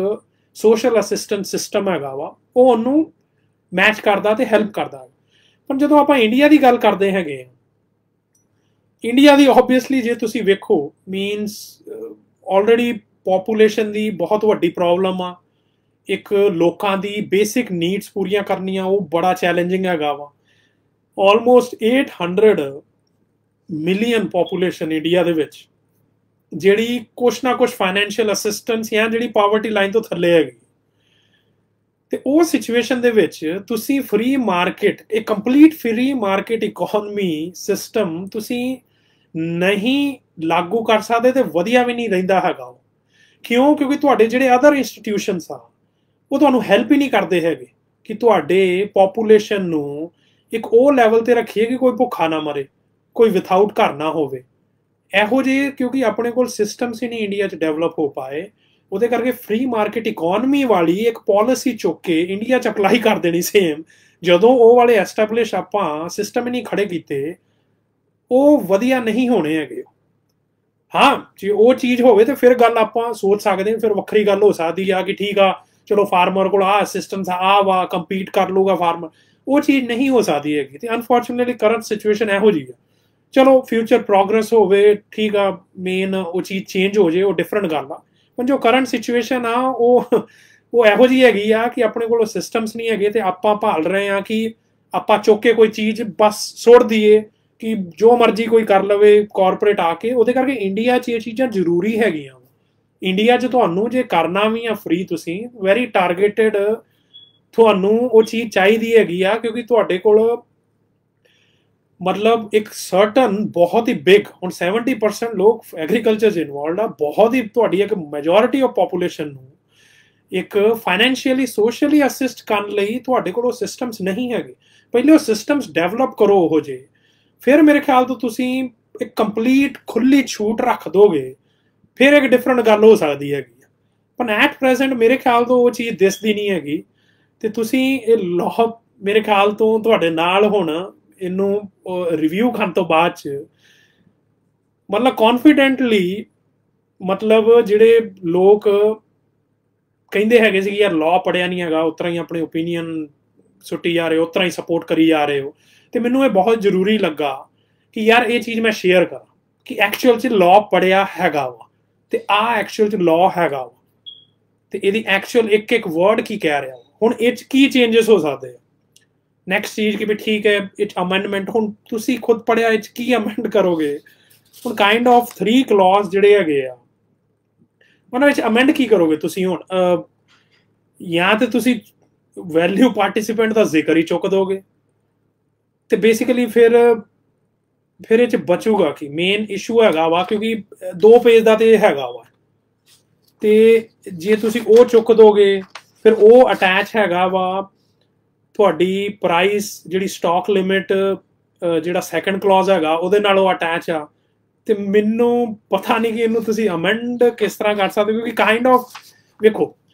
ਹੁਣ ਇਹ ਚੀਜ਼ ਇੱਕ ਡਿਫਰੈਂਟ ਆ ਕਿ ਤੁਸੀਂ ਇਹ ਪਾਲਿਸੀ ਲਾਈਕ ਕਰਦੇ ਨਹੀਂ ਕਰਦੇ, ਪਰ ਚਲੋ ਇੱਕ ਰੀਜ਼ਨੇਬਲ ਪਰਸਨ ਦੇ ਹਿਸਾਬ ਨਾਲ ਸੋਚੋ ਕਿ ਤੁਸੀਂ ਮਤਲਬ ਕਿਸ ਤਰ੍ਹਾਂ ਅਮੈਂਡ ਕਰੋਗੇ। ਠੀਕ ਆ, ਮੇਨ ਪਰਪਸ ਆ ਆਪਾਂ ਖੁੱਲਾ ਕਰਨਾ ਵਾ, ਉਹ ਰਾਈਟ ਆ ਰੋਂਗ ਆ ਡਿਫਰੈਂਟ ਚੀਜ਼ ਆ, ਆਪਾਂ ਖੁੱਲਾ ਕਰਨਾ ਵਾ। ਠੀਕ ਆ, ਉਹਦੇ ਹਿਸਾਬ ਨਾਲ ਇਹ ਕਲੌਜ਼ ਲਿਖੇ ਗਏ ਆ, ਤੇ ਇਹਨੂੰ ਹੁਣ ਅਮੈਂਡ ਕਰਕੇ ਕੀ ਕਰੋਗੇ ਕਿ ਆਪਾਂ ਮੇਨ ਬੰਦ ਕਰ ਮਤਲਬ ਕਿ ਸਾਰਾ ਕੁਝ ਹੀ ਫਿਰ ਚੇਂਜ ਕਰਨਾ ਪੈਣਾ ਹੈਗਾ। ਮੇਨ ਕਾਈਂਡ ਆਫ ਮਤਲਬ ਇਹ ਸਪੈਸ਼ਲੀ ਆਹ ਵਾਲਾ ਅਸੈਂਸ਼ੀਅਲ ਕਮੋਡਿਟੀਜ਼ ਐਕਟ ਜਿਹੜੀ ਅਮੈਂਡਮੈਂਟ ਆ 2020 ਦੀ, ਇਹ 'ਚ ਕੋਈ ਚੇਂਜ ਕਰਨ ਲਾਇਕ ਨਹੀਂ ਹੈ। ਜੇ ਤੁਹਾਡੀ ਪਾਲਿਸੀ ਉਹ ਆ ਠੀਕ ਆ, ਲੋਕ ਆਪਣਾ ਓਪੀਨੀਅਨ ਬਣਾ ਲੈਣ ਕਿ ਇਹ ਗਲਤ ਆ, ਇੰਡੀਆ ਦੇ ਹਿਸਾਬ ਨਾਲ ਸਹੀ ਆ, ਕਿ ਹੋਣੀ ਚਾਹੀਦੀ ਨਹੀਂ ਹੋਣੀ ਚਾਹੀਦੀ, ਪਰ ਇਹ 'ਚ ਰਿਪੀਲ ਦਾ ਉਹਦਾ ਮਤਲਬ ਫਿਰ ਤੁਹਾਡੀ ਪਾਲਿਸੀ ਕੰਸੀਡਰੇਸ਼ਨ ਫਿਰ ਡਿਫਰੈਂਟ ਤੁਸੀਂ ਚੇਂਜ ਕਰ ਰਹੇ ਹੋ। ਇਹ ਮਤਲਬ ਜਿਹੜੀ ਬਿੱਲ ਤੋਂ ਤਾਂ ਸਾਫ਼ ਲੱਗਦੀ ਹੈਗੀ, ਕਿਉਂਕਿ ਬਿੱਲ ਕਲੀਅਰਲੀ ਇਹੋ ਹੀ ਸ਼ੋਅ ਕਰਦੇ ਆ ਕਿ ਇੱਕ ਕੰਪਲੀਟ ਓਪਨ ਸਿਸਟਮ ਮਤਲਬ ਪਾਲਿਸੀ ਕੰਸੀਡਰੇਸ਼ਨ ਹੈਗੀ ਆ, ਜਿਹਦੇ ਵਿੱਚ ਕੋਈ ਸਟਾਕ ਲਿਮਿਟ ਵਰਚੁਅਲੀ ਜਿੰਨੀ ਕਪੈਸਿਟੀ ਹੈਗੀ ਆ ਉਨੀ ਹੋ ਜਾਵੇ। ਅਨਦਰ ਮੇਰੇ ਖਿਆਲ ਤੋਂ ਬਿਗ ਪ੍ਰੋਬਲਮ ਇਹ 'ਚੋਂ ਹੈਗੀ ਆ ਜਿਹੜੀ ਇੰਡੀਆ ਦੀ ਫੂਡ ਸਿਕਿਉਰਿਟੀ ਉਹ ਰਿਸਕ 'ਚ ਪੈ ਸਕਦੀ ਹੈਗੀ ਆ। ਉਹ ਕਿਸ ਤਰ੍ਹਾਂ ਕਿ ਮੇਨ ਪ੍ਰੋਬਲਮ ਇੱਕ ਆਉਣੀ ਹੈਗੀ ਆ ਕਿ ਹੁਣ ਜਦੋਂ ਤੁਸੀਂ ਠੀਕ ਹੈ unlimited capacity kind of virtually meet ਕਰ ਸਕਦੇ ਆ ਜਿੰਨੇ ਵੀ ਵੱਡੇ ਵੱਡੇ ਕਾਰਪੋਰੇਟਸ ਹੈਗੇ ਆ ਜਿਨ੍ਹਾਂ ਦੇ ਰੀਟੇਲ ਸਟੋਰ ਆ ਜਾਂ ਲਿਆਉਣਾ ਚਾਹੁੰਦੇ ਆ, ਤੇ ਉਹ ਸਿਚੁਏਸ਼ਨ ਦੇ ਵਿੱਚ ਹੁਣ ਜੇ ਉਹ ਸਟੋਰੇਜ ਕਰ ਲੈਣ kind of virtually unlimited storage ਤੇ ਚਲੋ ਵਰਚੁਅਲੀ ਤੁਸੀਂ ਕਹਿ ਸਕਦੇ ਹੋ, ਅਨਲਿਮਿਟਿਡ ਤੇ ਚਲੋ ਕੁਛ ਹੁੰਦਾ ਨਹੀਂ ਹੈਗਾ। ਵਰਚੁਅਲੀ ਅਨਲਿਮਿਟਿਡ ਸਟੋਰੇਜ ਜੇ ਉਹ 60-80% ਜੇ ਫੂਡ ਗ੍ਰੇਨ ਆਪਣੇ ਸਟੋਰੇਜ 'ਚ ਹੀ ਰੱਖ ਲੈਣ, ਤੇ ਜਦੋਂ ਮੇਨ ਫੂਡ ਗ੍ਰੇਨਸ ਦੀ ਨੈਕਸਟ ਸੀਜ਼ਨ ਆਉਂਦਾ ਹੈਗਾ ਵਾ ਤੇ ਪਰਚੇਜ਼ ਹੋਣੀ ਸ਼ੁਰੂ ਹੁੰਦੀ ਆ, ਉਸ ਟਾਈਮ ਤੁਸੀਂ ਮਾਰਕੀਟ 'ਚ ਸਪਲਾਈ ਕਰ ਦਿਓ 20% of your storage, obviously price decrease ਹੋ ਜਾਊਗੀ। ਤੇ ਇਹ ਸਿਚੁਏਸ਼ਨ ਦੇ ਵਿੱਚ ਕਿਸ ਤਰ੍ਹਾਂ ਮਤਲਬ ਮੈਨੇਜ ਹੋਊਗਾ ਸਾਰਾ ਕੁਝ, ਕਿਉਂਕਿ ਫਾਰਮਰ ਨੂੰ ਅਫੈਕਟ ਹੋਣਾ ਵਾ। ਤੇ ਇੱਕ ਜਦੋਂ ਤੱਕ ਤੁਸੀਂ ਉਹ ਸਟੋਰੇਜ ਮੇਨਟੇਨ ਕਰਕੇ ਰੱਖੀ, ਆਪਣੇ ਕੋਲ 80% ਆਫ ਸਟੋਰੇਜ ਰੱਖ ਲਈ, ਓਬਵੀਅਸਲੀ ਮਲਟੀਪਲ ਕਾਰਪੋਰੇਟ ਮਿਲ ਕੇ ਇੱਕ ਇੰਡੀਆ ਦੇ ਵਿੱਚ, ਤੇ ਕੰਜ਼ਿਊਮਰ ਨੂੰ ਉਹ ਪ੍ਰਾਈਸ ਕਿੱਥੇ ਮਿਲਣੀ ਹੈਗੀ ਆ। ਓਬਵੀਅਸਲੀ ਤੁਸੀਂ ਸੋਚ ਸਕਦੇ ਹੋ ਕਿ ਮਤਲਬ ਇੱਕ ਕੁਇੰਟਲ ਇੱਕ ਬੋਰੀ ਕਣਕ ਤੁਹਾਨੂੰ ਜਿਹੜੀ MSP ਤੇ ਮਿਲ ਰਹੀ ਹੈ ਉਹ ਸੇਮ ਕੰਜ਼ਿਊਮਰ ਨੂੰ ਉਹੀ ਪ੍ਰਾਈਸ ਤੇ ਕੋਈ ਕਾਰਪੋਰੇਟ ਪ੍ਰੋਵਾਈਡ ਕਰ ਸਕੋਗੇ? ਓਬਵੀਅਸਲੀ ਨਹੀਂ ਹੋਊਗਾ। ਤੁਸੀਂ ਅਸੀਂ ਵੀ ਬਿਜ਼ਨਸ ਹੈਗੇ ਆ, ਤੁਸੀਂ ਸਮਝ ਸਕਦੇ ਹੋ ਕਿ ਐਡਿਡ ਮਾਰਜਿਨ ਹੋਊਗਾ ਉਹਦੇ ਵਿੱਚ। ਹੁਣ ਉਹ ਐਡਿਡ ਜਦੋਂ ਤੁਹਾਡੇ ਕੋਲ 80% ਕਪੈਸਿਟੀ ਆ ਤੇ ਉਹ ਐਡਿਡ ਮਾਰਜਿਨ ਕੀ ਹੋਊਗਾ ਤੁਸੀਂ ਖੁਦ ਸੋਚ ਸਕਦੇ ਹੋ। ਕਿਉਂਕਿ ਗੌਰਮੈਂਟ ਤੇ ਛੱਡ ਹੀ ਦਿਓ, ਮੇਨ ਉਹ ਤੇ 100% ਤੱਕ ਈਵਨ ਉਹ ਆ ਵੀ ਜਾਣ ਕਰ ਵੀ ਲੈਣ, ਇਹ ਵੈਲਿਊ ਚੇਨ ਵੈਲਿਊ ਐਡਿਡ ਪਾਰਟਿਸਿਪੈਂਟ ਹੈਗੇ ਆ, ਇਹਨਾਂ ਤੇ ਉਤਰਾ ਹੀ ਨਹੀਂ ਹੋਣੀ। ਤੇ ਸੈਕੰਡ ਇਫੈਕਟ ਇਹ ਪੈਣਾ ਵਾ, ਗਵਰਨਮੈਂਟ ਆ ਵੀ ਜਾਵੇ ਕੱਲ ਨੂੰ ਇਹ ਕਾਰਪੋਰੇਟ ਨੇ ਹੀ ਅਗਲਿਆਂ ਨੂੰ ਪੇਜ ਨੰਬਰ 2 ਦਾ ਕਲੌਜ਼ ਪੜਵਾਉਣਾ ਹੈਗਾ ਵਾ ਕਿ ਵੀ ਬੇਸਿਕਲੀ ਤੁਸੀਂ ਆਪਣੇ ਹੱਥ ਬੰਨ੍ਹਤੇ ਹੈਗੇ ਆ, ਤੁਸੀਂ ਇਹਦੇ ਵਿੱਚ ਇੰਟਰਫੀਅਰ ਨਹੀਂ ਕਰ ਸਕਦੇ ਤੇ ਅਸੀਂ ਕੁਛ ਨਹੀਂ ਵਾਇਲੇਟ ਕਰ ਰਹੇ ਹੈਗੇ। ਇਹੋ ਹੀ ਚੀਜ਼ ਕੋਰਟ ਦੇ ਵਿੱਚ ਕਾਰਪੋਰੇਟ ਨੇ ਲਾਅ ਪੜਵਾਉਣਾ ਹੈਗਾ ਵਾ ਗਵਰਨਮੈਂਟ ਨੂੰ। ਕਿਉਂਕਿ ਇਸ਼ੂ ਕੀ ਹੁੰਦਾ ਵਾ ਕਿ ਇੱਕ ਵਾਰ ਤੁਸੀਂ ਲਾਅ ਚੇਂਜ ਕਰ ਦਿਓ, ਠੀਕ ਹੈ, ਨੈਕਸਟ ਗਵਰਨਮੈਂਟ ਕੋਈ ਆ ਜਾਵੇ, ਉਹ ਤੋਂ ਨੈਕਸਟ ਆ ਜਾਵੇ ਕੋਈ ਗਵਰਨਮੈਂਟ ਕਹੇ ਅਸੀਂ ਇਹਨੂੰ ਠੀਕ ਆ ਚੇਂਜ ਕਰ ਦਾਂਗੇ, ਵੇਖਾਂਗੇ। ਚੱਕਰ ਕੀ ਹੁੰਦਾ ਜਦੋਂ ਹੁਣ ਅੱਜ ਅੰਦੋਲਨ ਚੱਲ ਰਿਹਾ ਵਾ, ਅਗਲੇ 4 ਸਾਲ ਨੂੰ ਠੀਕ ਆ ਲੋਕ ਕਿੰਨਾ ਕੋਈ ਫੋਲੋ ਅਪ ਕਰ ਪਾਉਂਦਾ, ਨੈਕਸਟ ਗਵਰਨਮੈਂਟ ਆਈ ਤੇ ਉਹਨਾਂ ਨੇ ਕਿੰਨਾ ਕੀਤਾ, ਕਈ ਵਾਰ ਨਹੀਂ ਚੇਂਜ ਕਰਦਾ, ਕੋਈ ਚੇਂਜ ਨਹੀਂ ਕਰ ਪਾਉਂਦਾ ਜਾਂ ਥੋੜਾ ਜਿਹਾ ਚੇਂਜ ਕਰਦਾ। ਕਿਉਂਕਿ ਇੱਕ ਵਾਰ ਜਦੋਂ ਲਾਅ ਆ ਜਾਂਦਾ ਵਾ ਉਹਦੇ ਵਿੱਚ ਕੰਪਲੀਟਲੀ ਐਵਰੀ ਜੋ ਪ੍ਰੀਵੀਅਸ ਗਵਰਨਮੈਂਟ ਨੇ ਕੀਤਾ 100% ਚੇਂਜਸ ਨਹੀਂ ਹੋ ਪਾਉਂਦੇ। ਕਈ ਵਾਰ ਉਹੋ ਹੀ ਫਲੋ ਦੇ ਵਿੱਚ ਉਹੋ ਹੀ ਚੱਲੀ ਜਾਂਦੇ ਹੈਗੇ ਆ ਚੀਜ਼ਾਂ। ਇਹਦੇ ਵਿੱਚ ਫਿਰ ਪ੍ਰੋਬਲਮ ਇਹ ਹੋਣੀ ਆ ਉਸ ਟਾਈਮ ਫਿਰ ਜਿਹੜੀਆਂ ਗਵਰਨਮੈਂਟ, ਕਿਉਂਕਿ ਜਦੋਂ ਕੋਈ ਸਿਚੁਏਸ਼ਨ ਆ ਗਈ ਉਸ ਟਾਈਮ ਲਾਅ ਤੁਹਾਡਾ ਰਿਪੀਲ ਨਹੀਂ ਹੋਇਆ ਤੇ ਕਾਰਪੋਰੇਟ ਤੇ ਇਹਨੂੰ ਸ਼ੋਅ ਕਰ ਸਕਦਾ ਹੈਗਾ ਆਲਵੇਜ਼ ਕਿ ਵੀ ਮੈਂ ਤੇ ਕੁਛ ਵਾਇਲੇਟ ਨਹੀਂ ਕਰ ਰਿਹਾ, ਇਹ ਤੇ ਮੈਂ ਲਾਅ ਫੋਲੋ ਕਰ ਰਿਹਾ ਤੇ ਵਿਦਿਨ ਸਾਰਾ ਕੁਝ ਉਹਦੇ ਹਿਸਾਬ ਨਾਲ ਚੱਲ ਰਿਹਾ ਹੈਗਾ, ਤੇ ਤੁਸੀਂ ਰੈਗੂਲੇਟ ਨਹੀਂ ਕਰ ਸਕਦੇ, ਤੁਹਾਡੀ ਰੈਗੂਲੇਸ਼ਨ ਹੀ ਅਨਕਨਸਟੀਟਿਊਸ਼ਨਲ ਹੈਗੀ ਆ। ਤੇ ਇਹ ਸਿਚੁਏਸ਼ਨ ਦੇ ਵਿੱਚ ਤੁਸੀਂ ਸੋਚ ਸਕਦੇ ਹੋ ਕਿ ਠੀਕ ਆ ਉਹੋ ਜਿਹੇ ਬੰਦੇ ਨੂੰ ਜਿਹਦਾ ਮੋਟਿਵ ਰਾਈਟ ਨਹੀਂ ਹੈਗਾ, ਜਾਂ ਜਿਹੜਾ ਮੋਟਿਵ ਹੀ ਇੱਕ ਖਰੋਨੀ ਕੈਪੀਟਲਿਸਟ ਇੱਕ ਮੋਟਿਵ ਹੈਗਾ ਵਾ, ਤੇ ठीक है मेन वो सिचुएशन ਦੇ ਵਿੱਚ ਉਹ ਬੰਦੇ ਨੂੰ ਅਫੈਕਟ ਨਹੀਂ ਪੈਣਾ ਠੀਕ ਆ ਬਾਅਦ ਚ ਤੁਸੀਂ ਜੋ ਮਰਜ਼ੀ ਕਰ ਲਿਓ ਪਰ ਜਦੋਂ ਤੱਕ ਇੱਕ ਫਲੋ ਚ ਲਾਅ ਕੰਟੀਨਿਊ ਹੋ ਰਿਹਾ ਵਾ ਉਹ ਤੇ ਉੱਥੇ ਰਹੂਗਾ ਨਾ ਤੇ ਇਹ ਵੱਡੀ ਪ੍ਰੋਬਲਮ ਹੈਗੀ ਆ ਬਹੁਤ ਵੱਡੀ ਇਹ ਚ ਕਿ ਪਹਿਲੇ ਸਮਝਣੀ ਪੈਣੀ ਆ ਗਵਰਨਮੈਂਟ ਨੂੰ ਕਿ ਵੀ ਮੇਨ ਪਰਪਸ ਤੁਹਾਡਾ ਕੀ ਆ ਮੇਨ ਉਹਦੇ ਵਿੱਚ ਕਿਉਂਕਿ ਜੇ ਮੇਨ ਪਰਪਸ ਹੈਗਾ ਵਾ ਕਿ ਕੰਪਲੀਟਲੀ ਓਪਨ ਮਾਰਕੀਟ ਜਿਹੜੀ ਇੰਡੀਆ 'ਚ ਇਨ ਮਾਈ ਓਪੀਨੀਅਨ ਕਿ ਜਿਹੜੀ ਨਹੀਂ ਹੈਗੀ ਵਧੀਆ ਨਹੀਂ ਹੈਗੀ ਜਿਹੜੀ ਚੀਜ਼ ਕਿਉਂਕਿ ਨਹੀਂ ਉਹੋ ਜਿਹੇ ਸਿਸਟਮਸ ਹੈਗੇ ਅਵੇਲੇਬਲ ਫਾਰਮਰਸ ਨੂੰ ਤੇ ਓਬਵੀਅਸਲੀ ਫਰਕ ਪੈਣਾ ਹੀ ਹੈਗਾ ਕਿਉਂਕਿ ਓਬਵੀਅਸਲੀ ਸਟੋਰੇਜ ਤੇ ਕਾਈਂਡ ਆਫ ਵਰਚੁਅਲੀ ਅਨਲਿਮਿਟਿਡ ਹੈਗੀ ਆ ਤੇ ਉਹਦੇ ਵਿੱਚ ਫਿਰ ਤੁਸੀਂ ਸੋਚ ਲਓ ਕਿ ਫਾਰਮਰ ਦੀ ਪ੍ਰਾਈਸਿੰਗ ਕੀ ਹੋ ਸਕਦੀ ਆ ਸਿਚੁਏਸ਼ਨ ਦੇ ਵਿੱਚ ਤੇ ਫਿਰ ਤੁਸੀਂ ਸੋਚ ਸਕਦੇ ਹੋ ਕਿ ਕੰਜ਼ਿਊਮਰ ਦੀ ਵੀ ਕਿਉਂਕਿ ਵੈਲਿਊ ਐਡਿਡ ਪਾਰਟਿਸਿਪੈਂਟ ਇਹਦੇ ਵਿੱਚ ਕਾਈਂਡ ਆਫ ਵੇ ਵੀ ਕੀਤੇ ਗਏ ਹੈਗੇ ਕਿ ਕੋਈ ਲਿਮਿਟ ਨਹੀਂ ਤੇ ਉਹਦੇ ਵਿੱਚ ਕੰਜ਼ਿਊਮਰ ਦੀ ਕੀ ਸਿਚੁਏਸ਼ਨ ਹੋ ਤੇ ਇੱਕ ਚੀਜ਼ ਵਾਰ-ਵਾਰ ਕਹੀ ਜਾ ਰਹੀ ਆ ਹੋਰ ਕਿ ਫਿਊਚਰ ਦੇ ਚੀਜ਼ਾਂ ਨੂੰ ਲੈ ਕੇ ਕੰਸਰਨ ਸ਼ੋ ਕੀਤੇ ਜਾ ਰਹੇ ਓਬਵੀਅਸਲੀ ਕੋਈ ਵੀ ਲਾਅ ਹੁੰਦਾ ਵਾ ਕਰੰਟ ਸਿਚੁਏਸ਼ਨ ਨੂੰ ਤੇ ਮੇਰੇ ਖਿਆਲ ਤੋਂ ਠੀਕ ਆ ਉਹਨੇ ਕੀ ਐਡਰੈਸ ਕਰਨਾ ਹੁੰਦਾ ਵਾ ਮੇਬੀ ਇੱਕਾ ਦੁੱਕਾ ਕੇਸ ਉਹਦੇ ਨਾਲ ਅਫੈਕਟ ਹੁੰਦੇ ਹੋ ਆਲਵੇਜ਼ ਫਿਊਚਰ ਨੂੰ ਹੀ ਅਫੈਕਟ ਕਰਦਾ ਹੁੰਦਾ ਹੈਗਾ ਵਾ ਜਿਹੜਾ ਲਾਅ ਹੁੰਦਾ ਤੁਸੀਂ ਫਿਊਚਰ ਦੇ ਹੀ ਕੰਸਰਨ ਵੇਖਦੇ ਕਿਉਂਕਿ ਫਿਊਚਰ ਨੂੰ ਹੀ ਚੇਂਜ ਕਰ ਰਿਹਾ ਨਾ ਐਗਜ਼ਿਸਟਿੰਗ ਚੀਜ਼ ਚੇਂਜ ਹੋ ਗਈ ਫਿਊਚਰ 'ਚ ਕੀ ਚੀਜ਼ ਮੇਨ ਕਿਸ ਤਰ੍ਹਾਂ ਕੋਈ ਚੀਜ਼ ਚੱਲਣੀ ਆ ਉਹਨੂੰ ਚੇਂਜ ਕਰ ਰਿਹਾ ਹੁੰਦਾ ਤੇ ਓਬਵੀਅਸਲੀ ਫਿਊਚਰ ਦੇ ਕੰਸਰਨ ਹੀ ਉਹ ਸ਼ੋ ਹੋਣੇ ਹੁੰਦੇ ਆ ਤੇ ਇਹ ਕਹਿਣਾ ਕਿ ਮੇਰੇ ਖਿਆਲ ਤੋਂ ਫਿਊਚਰ ਦੇ ਕੰਸਰਨਸ ਲਿਆਂਦੇ ਜਾ ਰਹੇ ਅਜੇ ਜਿਹੜੀ ਕੋਈ ਚੀਜ਼ ਨਹੀਂ ਹੋਈ ਓਬਵੀਅਸਲੀ ਤੁਸੀਂ ਉਹੀ ਚੀਜ਼ ਦੀ ਗੱਲ ਕਰੋਗੇ ਪ੍ਰੈਜ਼ੈਂਟ ਦੇ ਵਿੱਚ ਫਿਊਚਰ ਹੀ ਸੋਚੋਗੇ ਲਾਸ ਦੇ ਵਿੱਚ ਕੀ ਕੀਤਾ ਜਾਂਦਾ ਫਿਊਚਰ ਹੀ ਚੇਂਜ ਕੀਤਾ ਜਾਂਦਾ ਹੈਗਾ ਕਿ ਫਿਊਚਰ ਆ ਹੋਊਗਾ ਅਸੀਂ ਆਹ ਚੇਂਜ ਕਰਤਾ ਜੀ ਆਹ ਕਰੰਟ ਪ੍ਰੈਕਟਿਸ ਚੇਂਜ ਹੋ ਗਈ ਆ ਜੀ ਪਾਸਟ ਤੋਂ ਵੱਲ ਤੇ ਕੋਈ ਵੀ ਨਹੀਂ ਵੇਖਦਾ ਹੈਗਾ ਤੇ ਆਹ ਮੇਰਾ ਓਪੀਨੀਅਨ ਮੈਂ ਤੁਹਾਡੇ ਸ਼ੇਅਰ ਕਰਨਾ ਚਾਹੁੰਦਾ ਸੀ ਤੇ ਇਹ ਪਹਿਲਾ ਬਿੱਲ ਹੈਗਾ ਸੀ ਤੇ ਸੈਕੰਡ ਤੇ ਥਰਡ ਬਿੱਲ ਜਿਹੜੇ ਆਲਰੇਡੀ ਕਾਨੂੰਨ ਬਣ ਚੁੱਕੇ ਆ ਉਹ ਵੀ ਮੈਂ ਤੁਹਾਡੇ ਨਾਲ ਰਿਵਿਊ ਕਰਨਾ ਚਾਹੂੰਗਾ ਕਿ ਇੱਕ ਇਹ ਨਾ ਰਹਿ ਜਾਵੇ ਤੁਹਾਨੂੰ ਵੀ ਤੁਸੀਂ ਵੀ ਗੱਲ ਕਰ ਰਹੇ ਹੋ ਤੁਹਾਨੂੰ ਵੀ ਪਤਾ ਹੋਵੇ ਕਿ ਨਹੀਂ ਯਾਰ ਇਹ ਚੀਜ਼ ਹੈਗੀ ਆ ਕਿ ਤੁਹਾਨੂੰ ਕੋਈ ਕਹਿ ਸਕੇ ਕਿ ਯਾਰ ਬਿੱਲ ਨਹੀਂ ਪੜ੍ਹੇ ਹੈਗੇ ਤੁਸੀਂ ਜਾਂ ਮਤਲਬ ਕਿ ਠੀਕ ਆ ਆਪਣਾ ਓਪੀਨੀਅਨ ਇੱਕ ਤੁਸੀਂ ਵੀ ਕੌਨਫੀਡੈਂਟਲੀ ਆਪਣਾ ਓਪੀਨੀਅਨ ਰੱਖ ਸਕੋ ਠੀਕ ਆ ਕੋਈ ਪਾਲਿਸੀ ਠੀਕ ਹੋ ਸਕਦੀ ਨਹੀਂ ਠੀਕ ਹੋ ਸਕਦੀ ਪਰ ਲਾਅ ਤੇ ਲਾਅ ਹੈਗਾ ਉਹਦੀ ਵਰਡਿੰਗ ਤੇ ਸਾਹਮਣੇ ਹੈਗੀ ਆ ਸਾਰਿਆਂ ਦੇ ਨੋਟੀਫਾਈ ਹੋ ਚੁੱਕਿਆ ਉਹ ਤੇ ਨਹੀਂ ਚੇਂਜ ਹੁੰਦਾ ਹੈਗਾ ਤੁਸੀਂ ਕੱਲ ਨੂੰ ਫਿਰ ਕਿਹਨੂੰ ਪੜ੍ਹਾ ਵੀ ਸਕਦੇ ਹੈਗੇ ਹੋ ਕਿ ਵੀ ਨਹੀਂ ਜੀ ਤੁਸੀਂ ਜੋ ਕਹਿ ਰਹੇ ਹੋ ਰਾਈਟ ਨਹੀਂ ਹੈਗਾ ਤੇ ਇੱਕ ਤੁਹਾਡੀ ਹੈਲਦੀ ਡਿਬੇਟ ਹੋ ਸਕਦੀ ਆ ਉੱਤੇ ਜਿਹਦੇ ਨਾਲ ਵੀ ਤੁਸੀਂ ਗੱਲ ਕਰ ਰਹੇ ਹੋ ਓਬਵੀਅਸਲੀ ਕਿਤੇ ਵੀ ਬਾਇਸਨੈਸ ਹੋ ਸਕਦੇ ਇੱਕ ਪਾਰਟੀਕੂਲਰ ਪੁਆਇੰਟ ਨੂੰ ਲੈ ਕੇ ਤੇ ਪਰ ਸਟਿਲ ਤੁਹਾਡੇ ਨਾਲ ਤੁਹਾਡੇ ਫੈਕਟਸ ਹੋਣੇ ਆ ਤੁਹਾਡੇ ਨਾਲ ਲਾਅ ਦੀ ਵਰਡਿੰਗ ਹੋਣੀ ਆ ਤੁਸੀਂ ਉਹ ਚੀਜ਼ ਕਿਹਨੂੰ ਵਿਖਾ ਸਕਦੇ ਹੋ ਤੇ ਇਹੋ ਹੀ ਆ ਤੁਹਾਨੂੰ ਵੀ ਉਹਦੇ ਨਾਲ ਕੌਨਫੀਡੈਂਸ ਮਿਲੂਗਾ ਕਿ ਤੁਸੀਂ ਜੋ ਚੀਜ਼ ਨੂੰ ਸਪੋਰਟ ਕਰ ਰਹੇ ਹੋ ਕਿ ਉਹ ਸਪੋਰਟ ਜਿਹੜੀ ਹੈਗੀ ਆ ਐਕਚੁਅਲ 'ਚ ਤੁਸੀਂ ਇੱਕ ਰਾਈਟ ਪਲੇਸ ਤੇ ਖਲੋਤੇ ਹੋ ਤੇ ਕਿਉਂ ਖਲੋਤੇ ਹੈਗੇ ਤੁਹਾਨੂੰ ਵੀ ਇੱਕ ਇੰਟਰਨਲ ਕੌਨਫੀਡੈਂਸ ਹੋਊਗਾ ਇਹ ਚੀਜ਼ ਤੋਂ ਤੇ ਬਸ ਇਹੋ ਹੀ ਮਕਸਦ ਹੈਗਾ ਸੀ ਇਹ ਚੀਜ਼ ਤੁਹਾਡੇ ਨਾਲ ਡਿਸਕਸ ਕਰਨ ਦਾ ਤੇ ਇੱਕ ਮੈਂ ਵੀ ਆਪਣੇ ਆਪ ਨੂੰ ਕੌਨਫੀਡੈਂਟ ਫੀਲ ਕਰ ਸਕਾਂ ਕਿ ਠੀਕ ਆ ਜੋ ਚੀਜ਼ ਪੋਜੀਸ਼ਨ ਲਈ ਆ ਜੋ ਸਟੈਂਡ ਲਿਆ ਵਾ ਇੱਕ ਪਰਟੀਕੂਲਰ ਟੌਪਿਕ ਤੇ ਆਪਾਂ ਉਹ 'ਚ ਰਾਈਟ ਹੈਗੇ ਆ ਈਵਨ ਜੇ ਆਪਾਂ ਅਨਬਾਇਸਡ ਹੋਣ ਕਰਕੇ ਕਈ ਵਾਰ ਹੋ ਜਾਂਦਾ ਕਿ ਠੀਕ ਆ ਤੁਸੀਂ ਪੰਜਾਬੀ ਹੋ ਸਾਰਾ ਪੰਜਾਬ ਕਰ ਰਿਹਾ ਤੇ ਠੀਕ ਆ ਚਲੋ ਤੁਸੀਂ ਵੀ ਕਰਤਾ ਜਾਂ ਚਲੋ ਤੁਸੀਂ ਵੀ ਕਿਸਾਨ ਫੈਮਿਲੀ ਤੋਂ ਬੈਕਗਰਾਊਂਡ ਤੋਂ ਬਿਲੋਂਗ ਕਰਦੇ ਹੋ ਤੇ ਠੀਕ ਆ ਤੁਸੀਂ ਠੀਕ ਆ ਸਾਰੇ ਝੰਡਾ ਚੁੱਕ ਰਹੇ ਤੇ ਤੁਸੀਂ ਵੀ ਕਰ ਲਿਆ ਨਹੀਂ ਮੈਂ ਘੱਟੋ ਘੱਟ ਕੌਨਫੀਡੈਂਟਲੀ ਕਹਿ ਸਕਦਾ ਕਿ ਮੈਂ ਬਿੱਲ ਪੜ੍ਹੇ ਹੈਗੇ ਆ ਉਹਦੇ ਬੇਸ ਤੇ ਇੱਕ ਰੀਜ਼ਨੇਬਲ ਪਰਸਨ ਦੇ ਬੇਸ ਤੇ ਆਪਣੇ ਬਾਇਸ ਸਾਈਡ ਤੇ ਰੱਖ ਕੇ ਉਹਨੂੰ ਐਨਾਲਾਈਜ਼ ਕਰਕੇ ਇਹ ਓਪੀਨੀਅਨ ਤੇ ਮੈਂ ਵੀ ਪਹੁੰਚਿਆ ਹੈਗਾ ਵਾਂ ਕਿ ਇਹ ਬਿੱਲ ਸਪੈਸ਼ਲੀ ਜਿਹੜਾ ਫਸਟ ਬਿੱਲ ਆਪਾਂ ਰਿਵਿਊ ਕੀਤਾ ਹੈਗਾ ਵਾ ਇਹ ਨਹੀਂ ਹੈਗਾ ਰਾਈਟ ਜੇ ਤੁਸੀਂ ਸੋਚ ਰਹੇ ਹੋ ਐਗਜ਼ਿਸਟਿੰਗ ਇੰਡੀਆ ਦੇ ਸਿਸਟਮ ਦੇ ਵਿੱਚ ਫਾਰਮਰ ਦੀ ਹੈਲਪ ਕਰਨੀ ਇਹ ਅਨਫੋਰਚੂਨੇਟਲੀ ਰਾਈਟ ਨਹੀਂ ਹੈਗਾ ਸਟੈਪ ਤੇ ਮੈਂ ਨੈਕਸਟ ਫਿਰ ਸੈਸ਼ਨ ਦੇ ਵਿੱਚ ਸੈਕੰਡ ਤੇ ਨੈਕਸਟ ਦੇ ਵਿੱਚ ਥਰਡ ਬਿੱਲ ਲਿਆਉਂਗਾ ਕਿ ਆਪਾਂ ਵਾਰੀ ਉਹਨਾਂ ਨੂੰ ਕਰ ਸਕੀਏ ਤੇ ਤੁਹਾਨੂੰ ਵੀ ਮੇਨ ਇੱਕ ਕਾਈਂਡ ਆਫ ਚਲੋ ਆਪਾਂ ਦੋਵਾਂ ਨੂੰ ਹੀ ਇਨਫੋਰਮੇਸ਼ਨ ਪ੍ਰਾਪਤ ਹੋ ਸਕੇ ਤੇ ਇੱਕ ਆਪਾਂ ਐਨਾਲਾਈਜ਼ ਰੀਜ਼ਨੇਬਲ ਤਰੀਕੇ ਨਾਲ ਇਹਨੂੰ ਕਰ ਸਕੀਏ